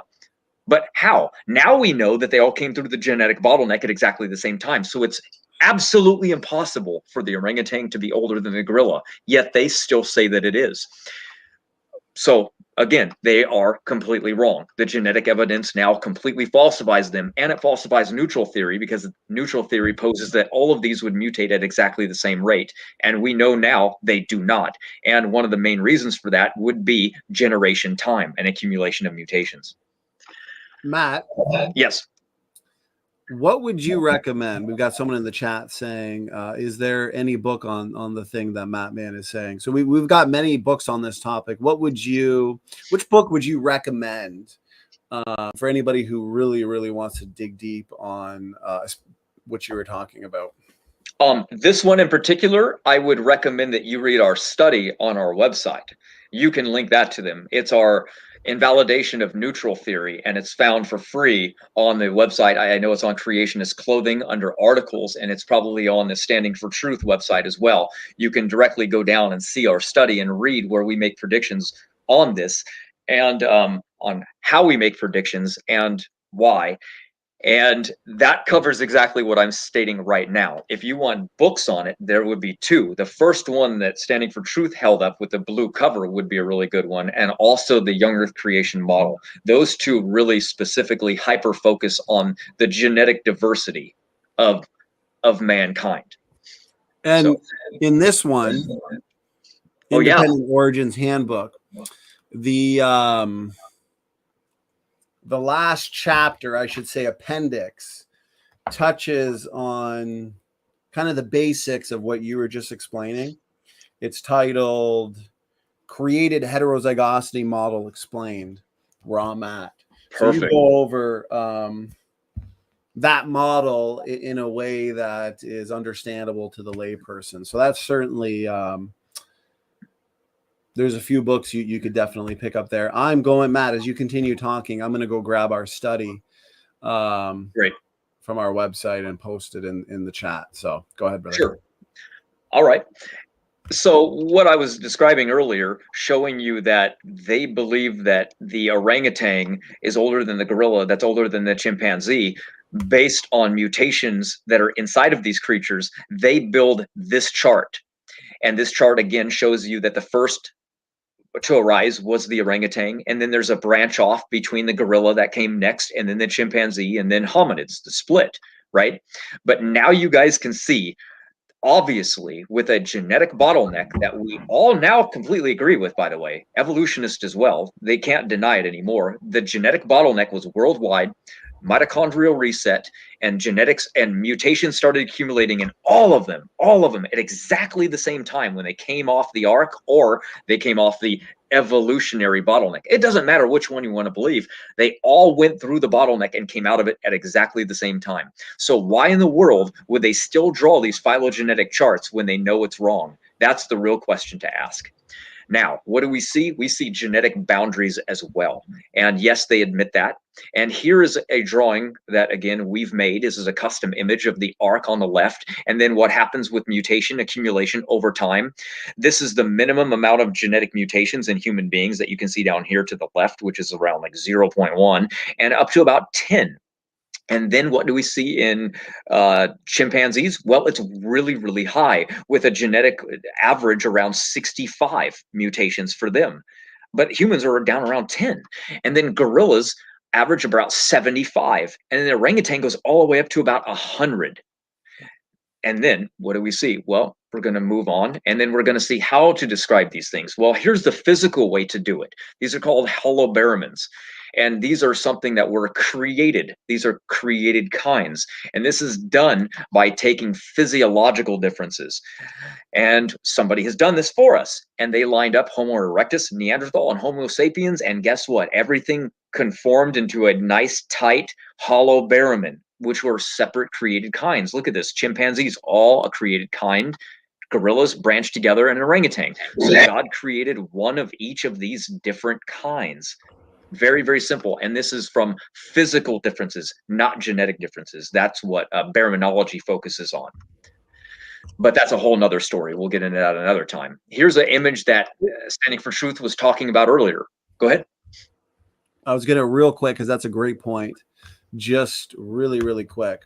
When it comes to baraminology and answering this question of ancestry, separate ancestry versus universal ancestry, it's the young earth creationists that are doing the best work, as you pointed out there, brother, where we can do the, statistical baraminology. We can also do baraminology in terms of genetics. And similar to what you presented there, you've got people like Aaron Ra that put forth this silly phylogeny challenge, right? We've already confirmed separate ancestry. We've already been able to separate humans from every other form of life, from any other form of life.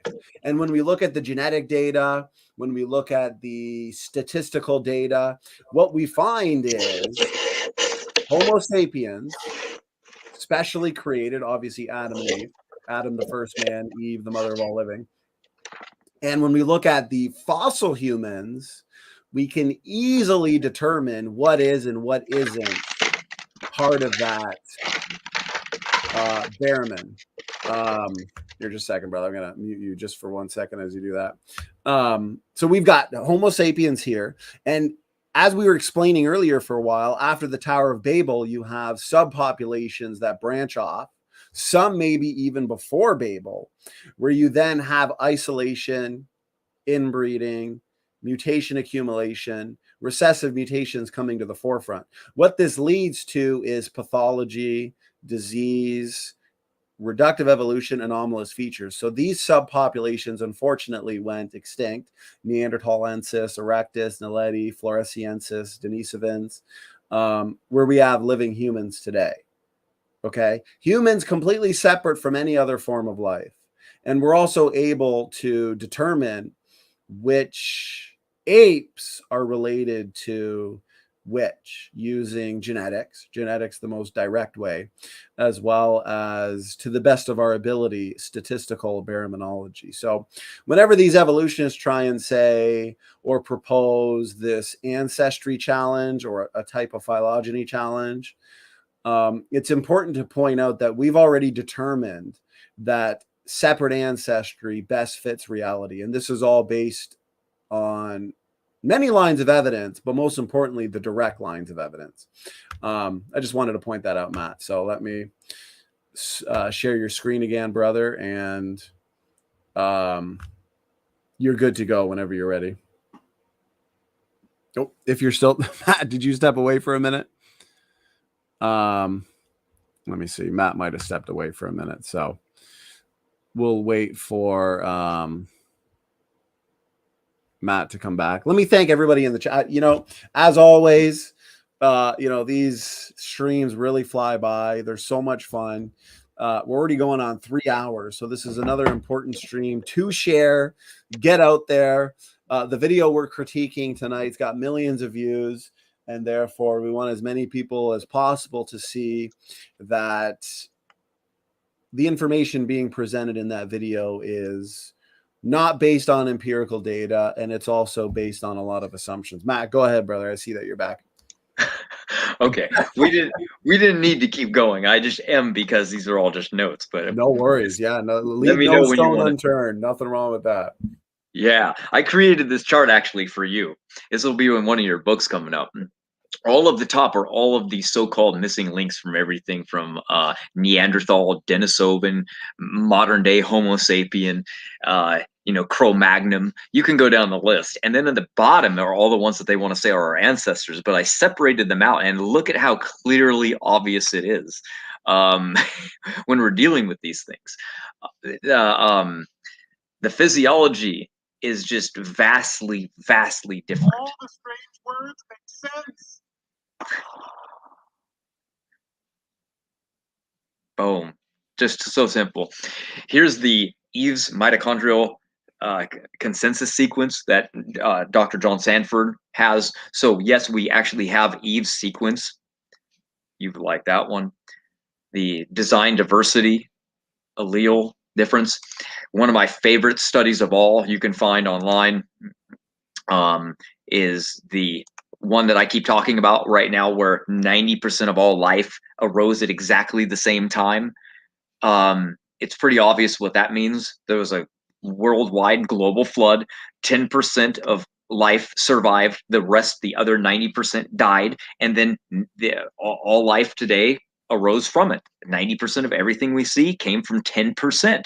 That's what that's telling us. Here's the study. All humans descended from the same man and woman.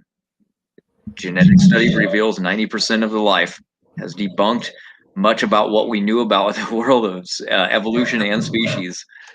If I could real quick, Truth Defenders, good to see you here, brother. He asks, I read Bones of Contention a long time ago. That's a great book. I've actually got it back here, Bones of Contention. And the source that I was showing earlier is from Contested Bones.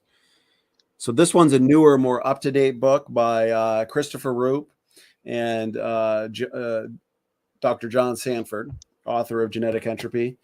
Why I recommend both books. This one's amazing because it's up to date in terms of all the latest findings, like Australopithecus sediba, Homo habilis. It goes into the hobbits, and it also goes into the evidence that suggests a lot of these claimed pre-humans, transitional species. They're not they're not primitive, they're not basal. They're actually the result of accelerated genetic degeneration, because you have small people groups isolating, mostly after Babel, possibly before. And that's what happens in isolation, is you get inbreeding, genetic pathology, and disease. So good question. I highly recommend that. I have a book as well, Why Human Evolution is False, that touches on a lot of those things as well. So which you can see in the Creationist Clothing store on the website standingfortruthministries.com. Click the shop button, it'll take you to some of our books.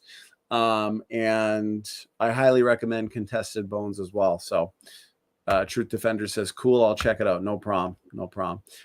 Anyways, go ahead, Matt. These are good. This is some great data. One thing I want to point out, notice how as young earth creationists, we present the data, provide technical papers, provide predictions.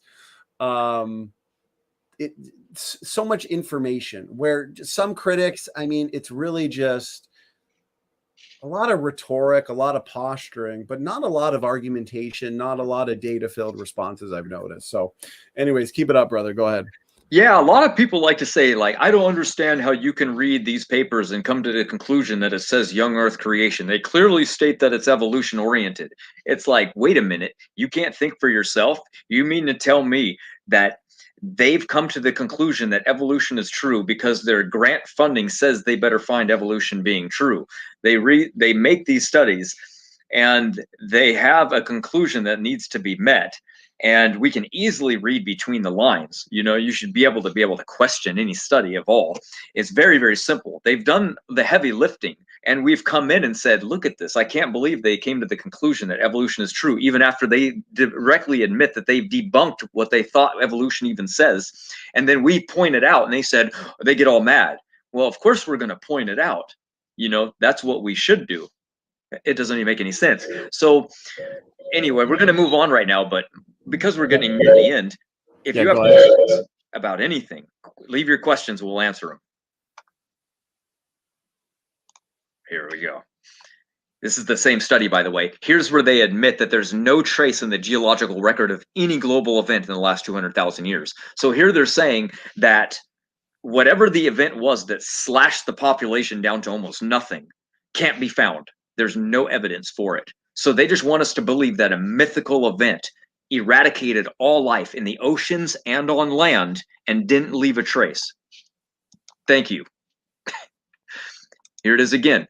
Absence of in-between species is something that perplexed Darwin. Here's yet another example of genetic boundaries right here. Unexpected finding from the study, species have clear genetic boundaries. Why? What are genetic boundaries? They're boundaries that exist from mutation rates. We look at mutation rates and go, what is the mutation accumulation going back to the bottleneck? What we do is we look over and we see that there was a species like a human being that has just a few mutations in them. Well, they go, well, wow, that's weird. Human beings haven't existed for a very long time, so they must have come out of the bottleneck. That's why they tell everybody, yeah, primitive man must have went in because we can't find modern day man, you know, so therefore a primitive one must have went in and modern day man came out. They can't think for themselves, right? Evolution blinds them. Here we go. The conclusion was very surprising, and I fought against it as hard as I could. See how they had to fight against the very clear, genetic, obvious answer to things? We don't have to fight against anything. I really like this image, by the way. This image was, I believe, made just from the look of it by a guy, something Smith. Trey Smith, I believe, is the name. He's old school now. I don't even know if he makes content anymore, but he sure made some good images, and this is a great one. It's Charles Lyell admitting if he pushed this as far as he can go, he would prove that man came from orangutan. This is before there was ever even any evidence for anything, by the way. No evidence at all. He just made it up and said, if we continue to push this nonsense that I invented, we can convince the stupid public who will believe anything if you tell them, and then they'll believe that they came from an orangutan. And guess what people believe today? Shocking. And why did he do it? In his own words, to free the sciences of Moses. He had a clear biased intention, not science. It was nothing. And that's it. That's epic. That's epic. That's a lot. That's a lot of information. Godzilla Freak made a point earlier that this channel, PBS Eon, are probably not used to these types of detailed rebuttals. So it may be a rude awakening, but the point is we've shown why the genetic data, the direct lines of evidence, really the direct way of determining and answering this important question, corroborates perfectly with the biblical record, the biblical model of ancestry. There's a couple of things here just to leave really no stone unturned. He very frequently made the point that they can, hopefully I didn't lose the slide here now. right around here, very frequently made the point that they know, or that they expected these sequences, right? The Eve consensus sequence, the Y chromosome consensus sequence. We did deal with that. I just wanted to deal with it in a little bit more detail since they really, really do like to repeat this. And I've got an excerpt here that I think explains it perfectly. Some have argued that a consensus Eve sequence is expected to arise by chance, even if there was no literal Eve, based upon what is called coalescence theory. So we talked about earlier how that has many assumptions, random mating being one of them, and coalescence theory essentially was invoked in order to explain the data, explain away the data that actually confirms biblical creation. Trying to use coalescence theory to explain why all humans came from a single woman who was not Eve, but was a member of a large population. Remember, they try and say that? He said that a couple times. Requires many unrealistic assumptions. Most importantly, global coalescence requires maintenance through deep time of a single unified breeding population with a perfectly random mating. Remember we talked about that earlier? The coalescence calculation fails when given biologically realistic conditions where there are isolated subpopulations, in brackets, tribes. The reality is that historically, people have always spread out, distanced themselves from competing populations, sorted themselves into tribes, and preferentially mated within local populations. Obviously, people in Australia in ancient times were not normally mating with people in Africa. This means evolutionary coalescence cannot realistically be applied globally in terms of early mankind. In early human history, isolated tribes clearly diverged from each other, producing race-like differences, which would have resulted in the preservation of whatever mitochondrial diversity might have been present in the beginning.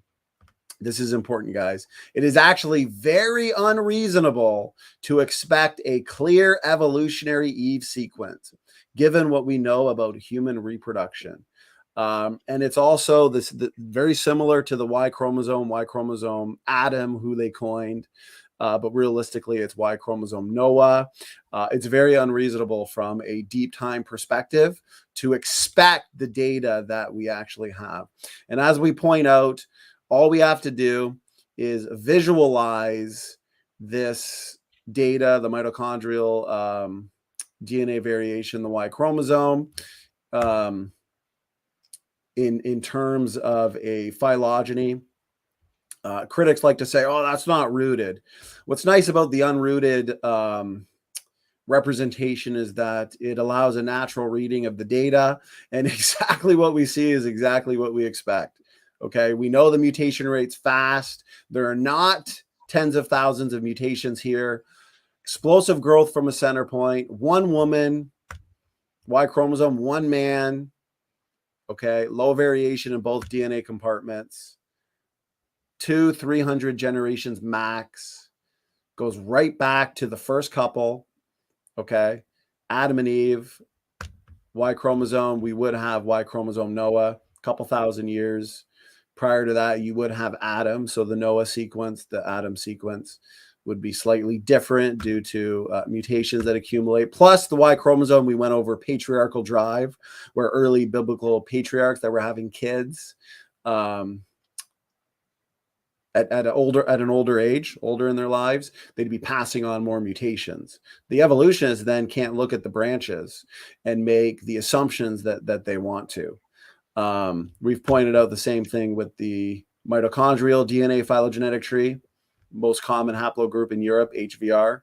You'll notice the differing branch lengths. That means people are picking up more mutations in the same amount of time. Okay, the evolutionists cannot look at the DNA differences between chimps and humans and make an assumption based on when they split and then derive a molecular clock that way and say, well, you know, it's this slow, which is way slower than the observed mutation rate. So, yeah, I wanted to point that out. And what we'll do, Matt, this has been pretty awesome, guys. Thank you for our team SFT all night party animals. You know, we've had 40, 50 people all night. We've been going for almost 3.5 hours now. It's 4:30 in the morning. We've still got over 40 people. So God bless you guys for wanting to learn. God bless you for sticking it out. Matt, do you have anything else you want to add? And also, if there's any last final questions in the chat, go ahead. We're going to end it with a quick Dr. Rob Carter clip from our interview with him over a year ago. And then that's where we're going to end it. So before we do that, unless Matt, there's a few things you wanted to add or any questions in the chat, go ahead, brother. Yeah, I didn't notice it. I didn't really see anything in chat, but if there's anything, nothing there for us. Okay.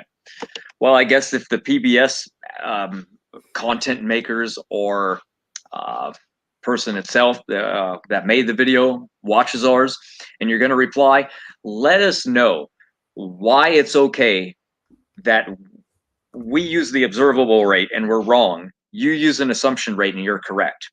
Clearly, starting with an assumption that doesn't match the data can't be considered more logical than our perspective, which is just looking at the data and saying, look at that, it matches our model. That's pretty obvious. So don't dodgeball on us, okay? I know you probably want to, but we get that enough, okay? We get that enough already. So please just do a basic reply to each of the things that we mentioned, because you clearly admit that you have calibrated your results to match what you want to believe. We took the answers and said, look, they match ours.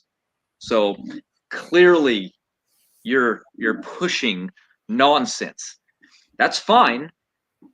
There's a lot of nonsense out there, which I won't talk about. But it's not good to call it science. And if you can't make predictions, you're not even in the same league as us. So evolution is built on mutations, okay? That's your whole theory. It's based around mutations. If you can't even make predictions based on mutations, that's really embarrassing, because we're making predictions based on mutations, and that's not our theory. So again, the ball is in your court. We challenge you, we dare you, and we will debate you. Both of us, right now, we make the challenge. Either one of us, I don't care. Absolutely. Well said. Well said. We said the same thing to Simon Dan.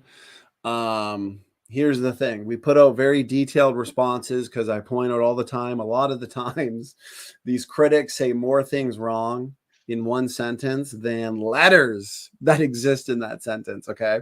So it takes us a long time to, especially Matt and I are the type of people that like to provide as much data as we can to you, because there's just so much data out there. So we like to be thorough.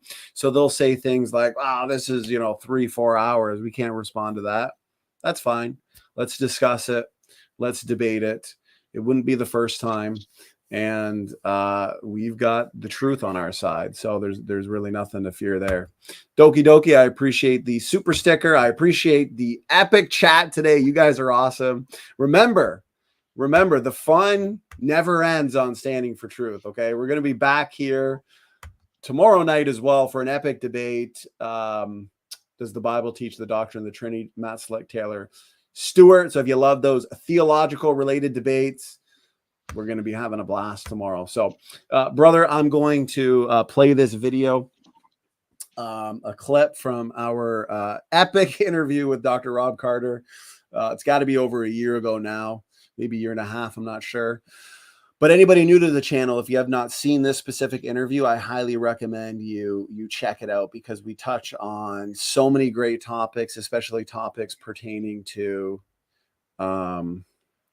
genetics and ancestry. Cat Chat, I appreciate the super sticker, and I appreciate you sticking with us tonight and supporting us. God bless all of you in the chat. So here we go. Let me share this. We'll get through this, and then we're going to call it a night, guys, because here we go. Another 3.5 hour response video. This is the video. dismantling Gutsick, Gibbon, and Joshua Stramidas on Y chromosome pedigrees. If you're wondering, are there any counters to anything we said today? There's been some really, really bad attempted counters, and we've dealt with them. We've dealt with them in other 2, 3, 4 hour streams. But if you're looking for just like a quick, maybe 10-minute video, definitely check that out. So in the meantime, here we go. I'm going to put it on full screen, Matt. Guys, let me know how the chat is. Just because it's late and we're going on 3.5 hours, I am going to play at 1.5 times speed. But if you haven't seen this video, check it out. It's in the interview playlist. It's titled Science Confirms Biblical Creation, Dr. Rob Carter. So here we go. It's a common argument that a literal Adam and Eve could not possibly exist. Basically, it comes down to genetic diversity. And some of the critics, including Dr. Francis Collins and Dr. Venema, claim that it would be unfeasible even and unscientific for a single human couple to have, existed ever as together.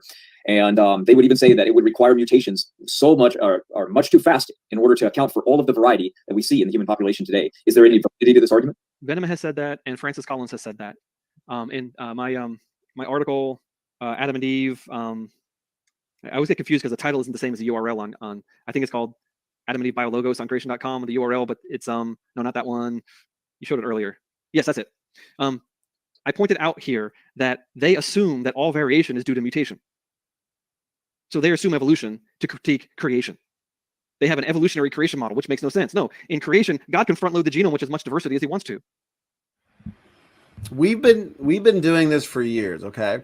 And one of our major assumptions that we talk about all the time is this explanation for the origin of genetic variation, right, Matt? And we point out that there's two very different explanations.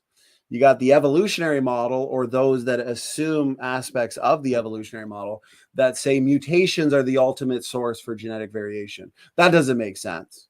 Not with what we know about mutations and their degradatory effects, their degenerative effects. They're not helpful. They're not beneficial. They lead to negative variation. The creationists say the ultimate source for genetic variation is design, created heterozygosity being a state of DNA diversity, okay? No joke. And some of these critics wonder why we call them low-hanging fruit.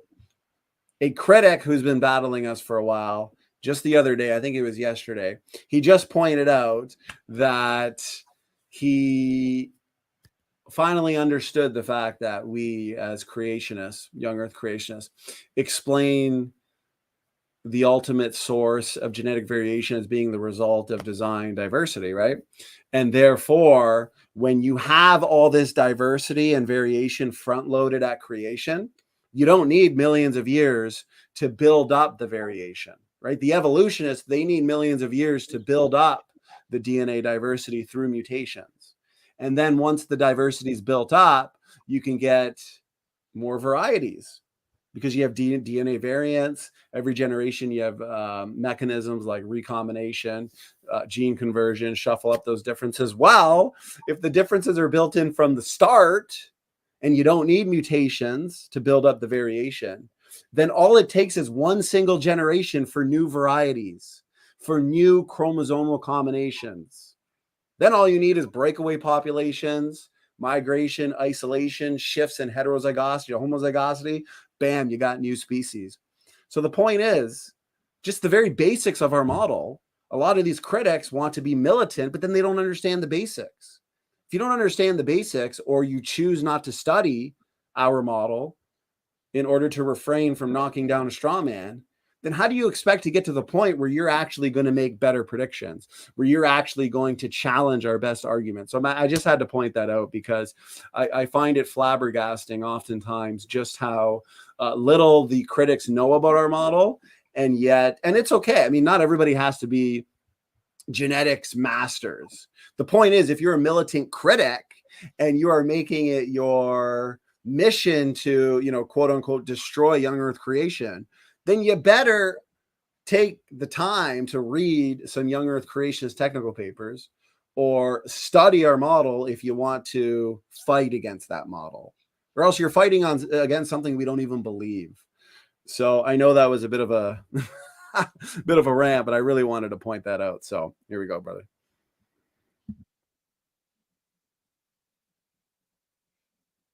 If all variation is caused by mutation, absolutely, it's impossible. You can't get all the variation we see in modern people if we start from Adam and Eve if they're 100% homozygous. Right. But what if God front-loaded Adam and Eve with like 20 million variants? Then we can lose half of them and still have as much as we have today. And 20 million is not a lot. I carry 3 or 4 million. You carry 3 or 4 million. Of the common ones, there are probably 3 or 4 million rare ones. That's fine. So it's actually trivial to start with Adam and Eve and get the people we have today as far as the number of variants. Especially if you had 6,000 years of mutation, you can have a lot of new variants appearing in that 6,000 years. Right. They're coming from their perspective of the evolution having to work in a short time period. Yeah. Well, so what are some of the best evidences for a literal Eve and a literal Adam?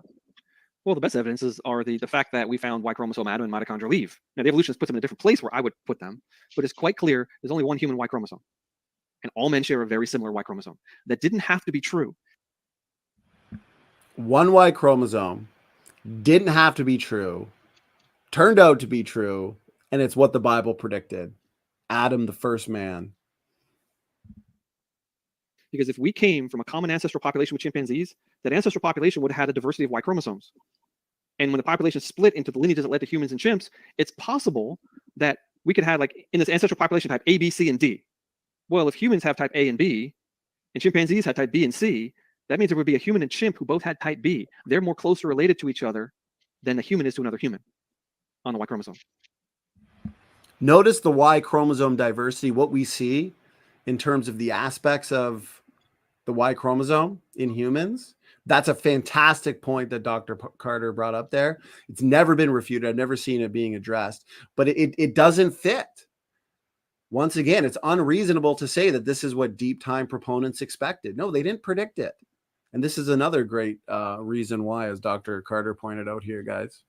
Watch as this video, and the majority of it just goes unaddressed, ignored, dodged. It's typical with the critics, guys. The evidence for our position, I'm sorry, it's too powerful. It's overwhelming. It's amazing, actually.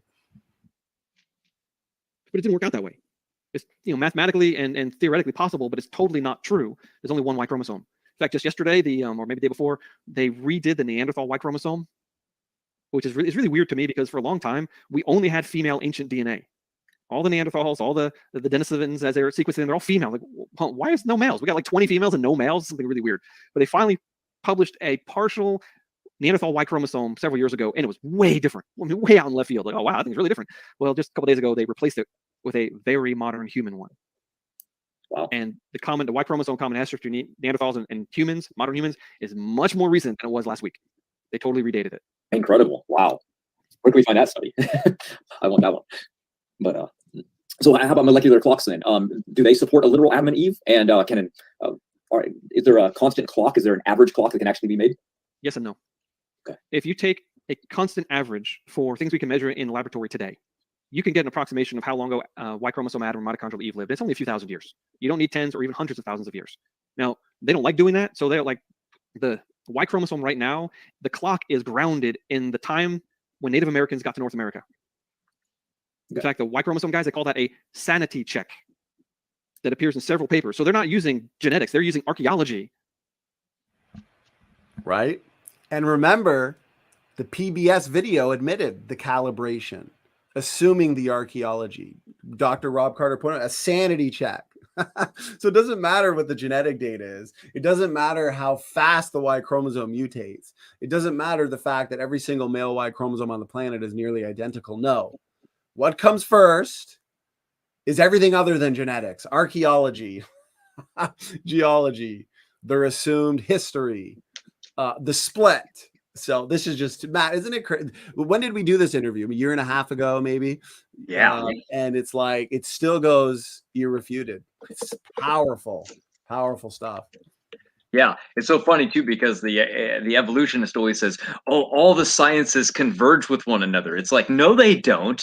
They get pulled from different areas and they get melded and force fitted. It's like trying to get a blind person to make a puzzle, but you threw pieces of a different puzzle together and they're just taking a hammer and trying to make them fit because they can't see anything. That's them. It's unbelievable. I remember my second debate with Conspiracy Cats.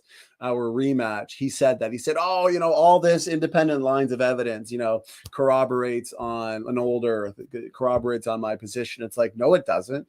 Do you realize how much calibrating and assumptions go into your so-called deep time paradigm? They don't know. They don't see it. Shocking.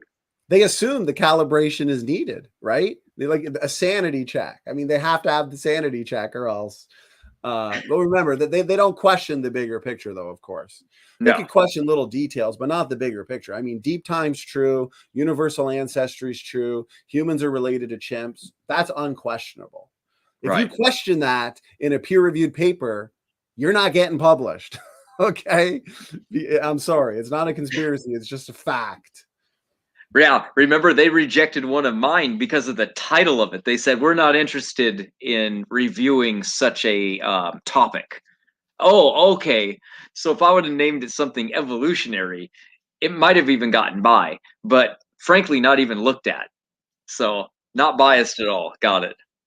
Oh, amen. Exactly. Spot on.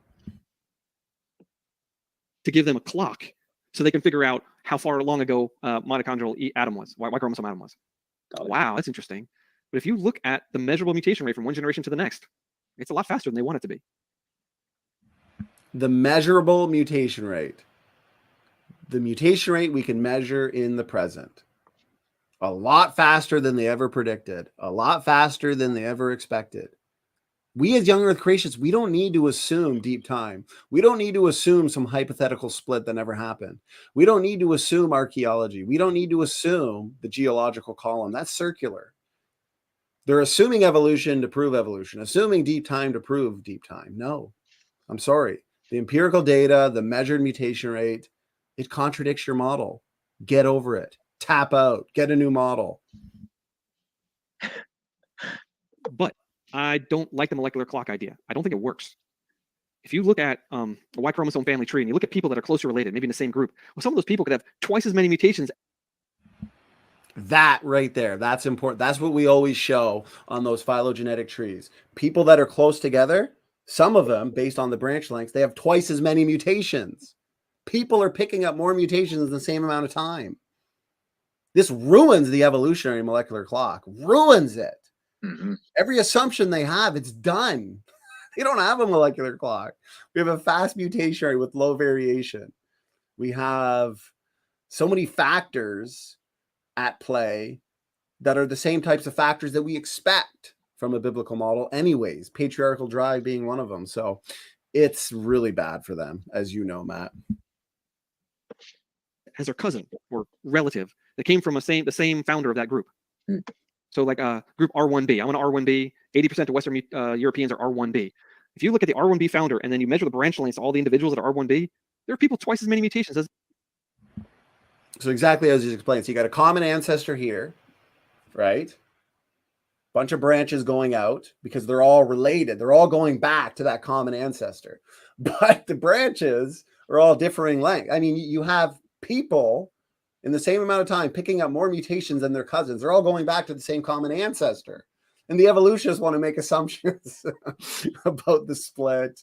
And they want to try and say, well, the phylogenetic rate, is much slower than the pedigree rate. These are just things they never deal with. I've never seen Dodgeball Dan even attempt to touch on this. Herman May's stuff. It's just, they've lost. They know it. Wait a minute. That means there's no clock. That means you can't put your finger on the tree and know how long it took for these many mutations to accumulate. And yet, if you just do a rough approximation, everything is young. There's another issue. I wrote an article called Patriarchal Drive. I published it in the Journal of Creation. It's in computer modeling. I said, we kind of know that the older a father is, the more mutations he passes on to his children. And I said, but if Noah was over 500 years old when he had Shem, Ham, and Japheth, and that population was reduced to 6 people, that means those 3 sons, their father was over 500 years old when they were born. That means they each got a huge dose of mutations. And as that post-flood population starts growing, these really old men are going to continue to have children. And the older they get, the more mutations their children are going to have. I call it the patriarchal drive. And what it does is it totally messes up the average. It takes, some kids are being born in this population with 800 mutations, and some kids are being born to a young father, and they only have 10 mutations. So you can't look at the branch length on the tree and know that the branch length equals time. It does settle down after a while when now, men today aren't having children when we're 500-600 years old. We tend to have children when we're 30 years old. That's a huge difference. So there are problems with molecular clock, archaeologically, genetically, philosophically, mathematically. Yeah, we can still use it if we want to. Okay.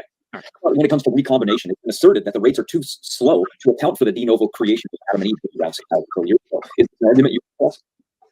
Well, what's the recombination rate? It depends on, we used to think it was random. It's not, it's controlled by a gene. The PRDM9 enzyme looks for a specific set of letters on the chromosome, grabs onto it, and recombines. Okay. Africans have more of those sites than Europeans. Oh. Well, wait a minute now, hold it. That messes up the molecular clock right there. Because if you have more recombination per generation, your population can hold more diversity. You have more pieces of DNA in the population. So how long ago was this out of Africa event? Well, I don't know. If Africans have more recombination, they're going to look older just because of the amount of recombination. Right.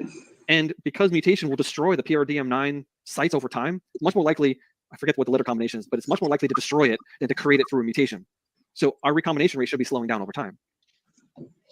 So, okay, so that would, and so many good points. And we'll end it there.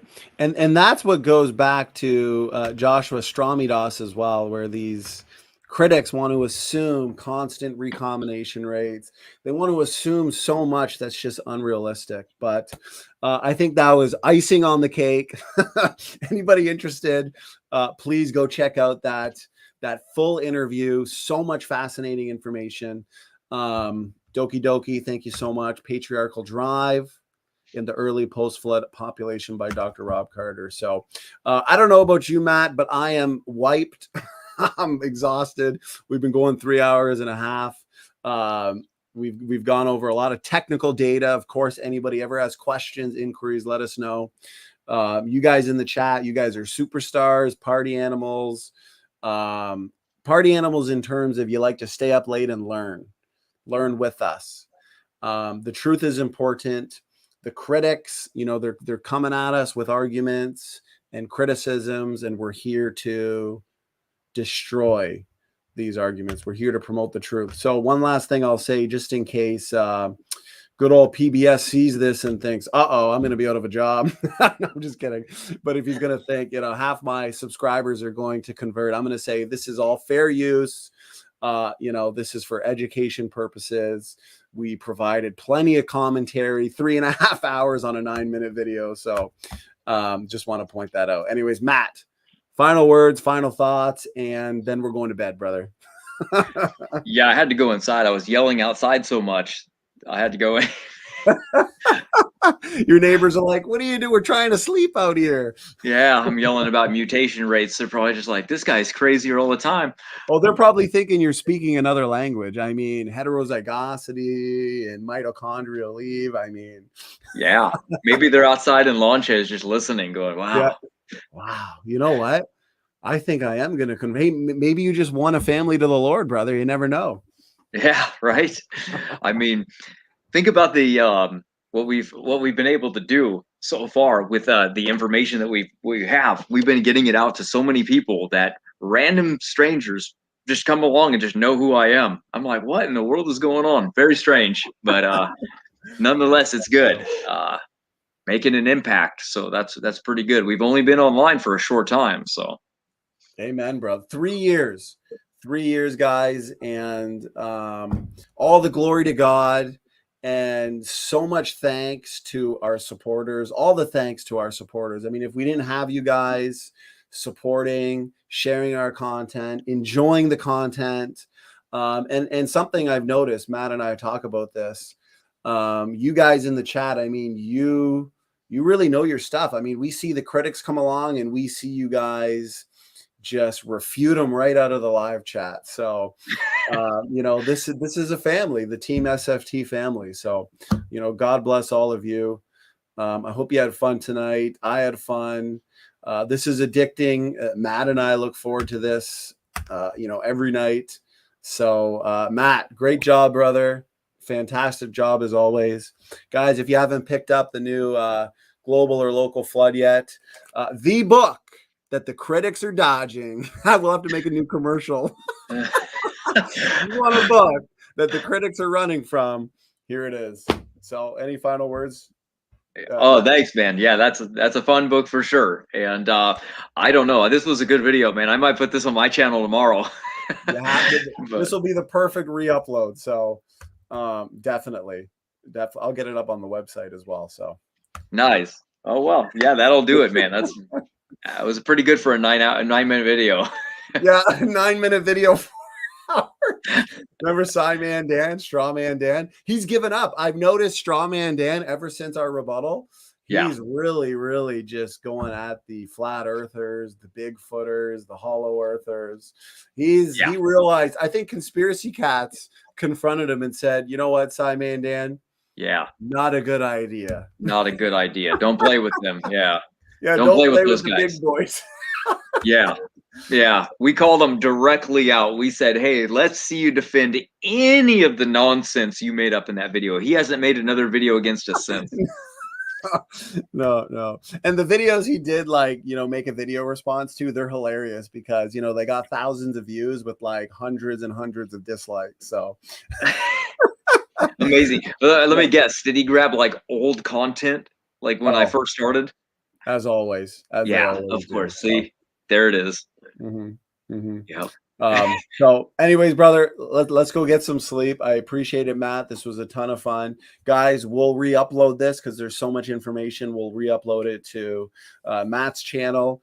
And tomorrow we'll see you back here at 8 o'clock for the epic Matt Slick versus Taylor Stewart debate. Next week, we've got a week of more awesome debates. Is there evidence for human evolution? Jackson Rowe and Ken Hovind. And then Snake was writing Ken Hovind, Genesis, Flood, Factor, Fiction. So the fun never ends. Matt, God bless, brother. Fantastic job. To the audience, God bless you as well. Standing for Truth and Mattman are out.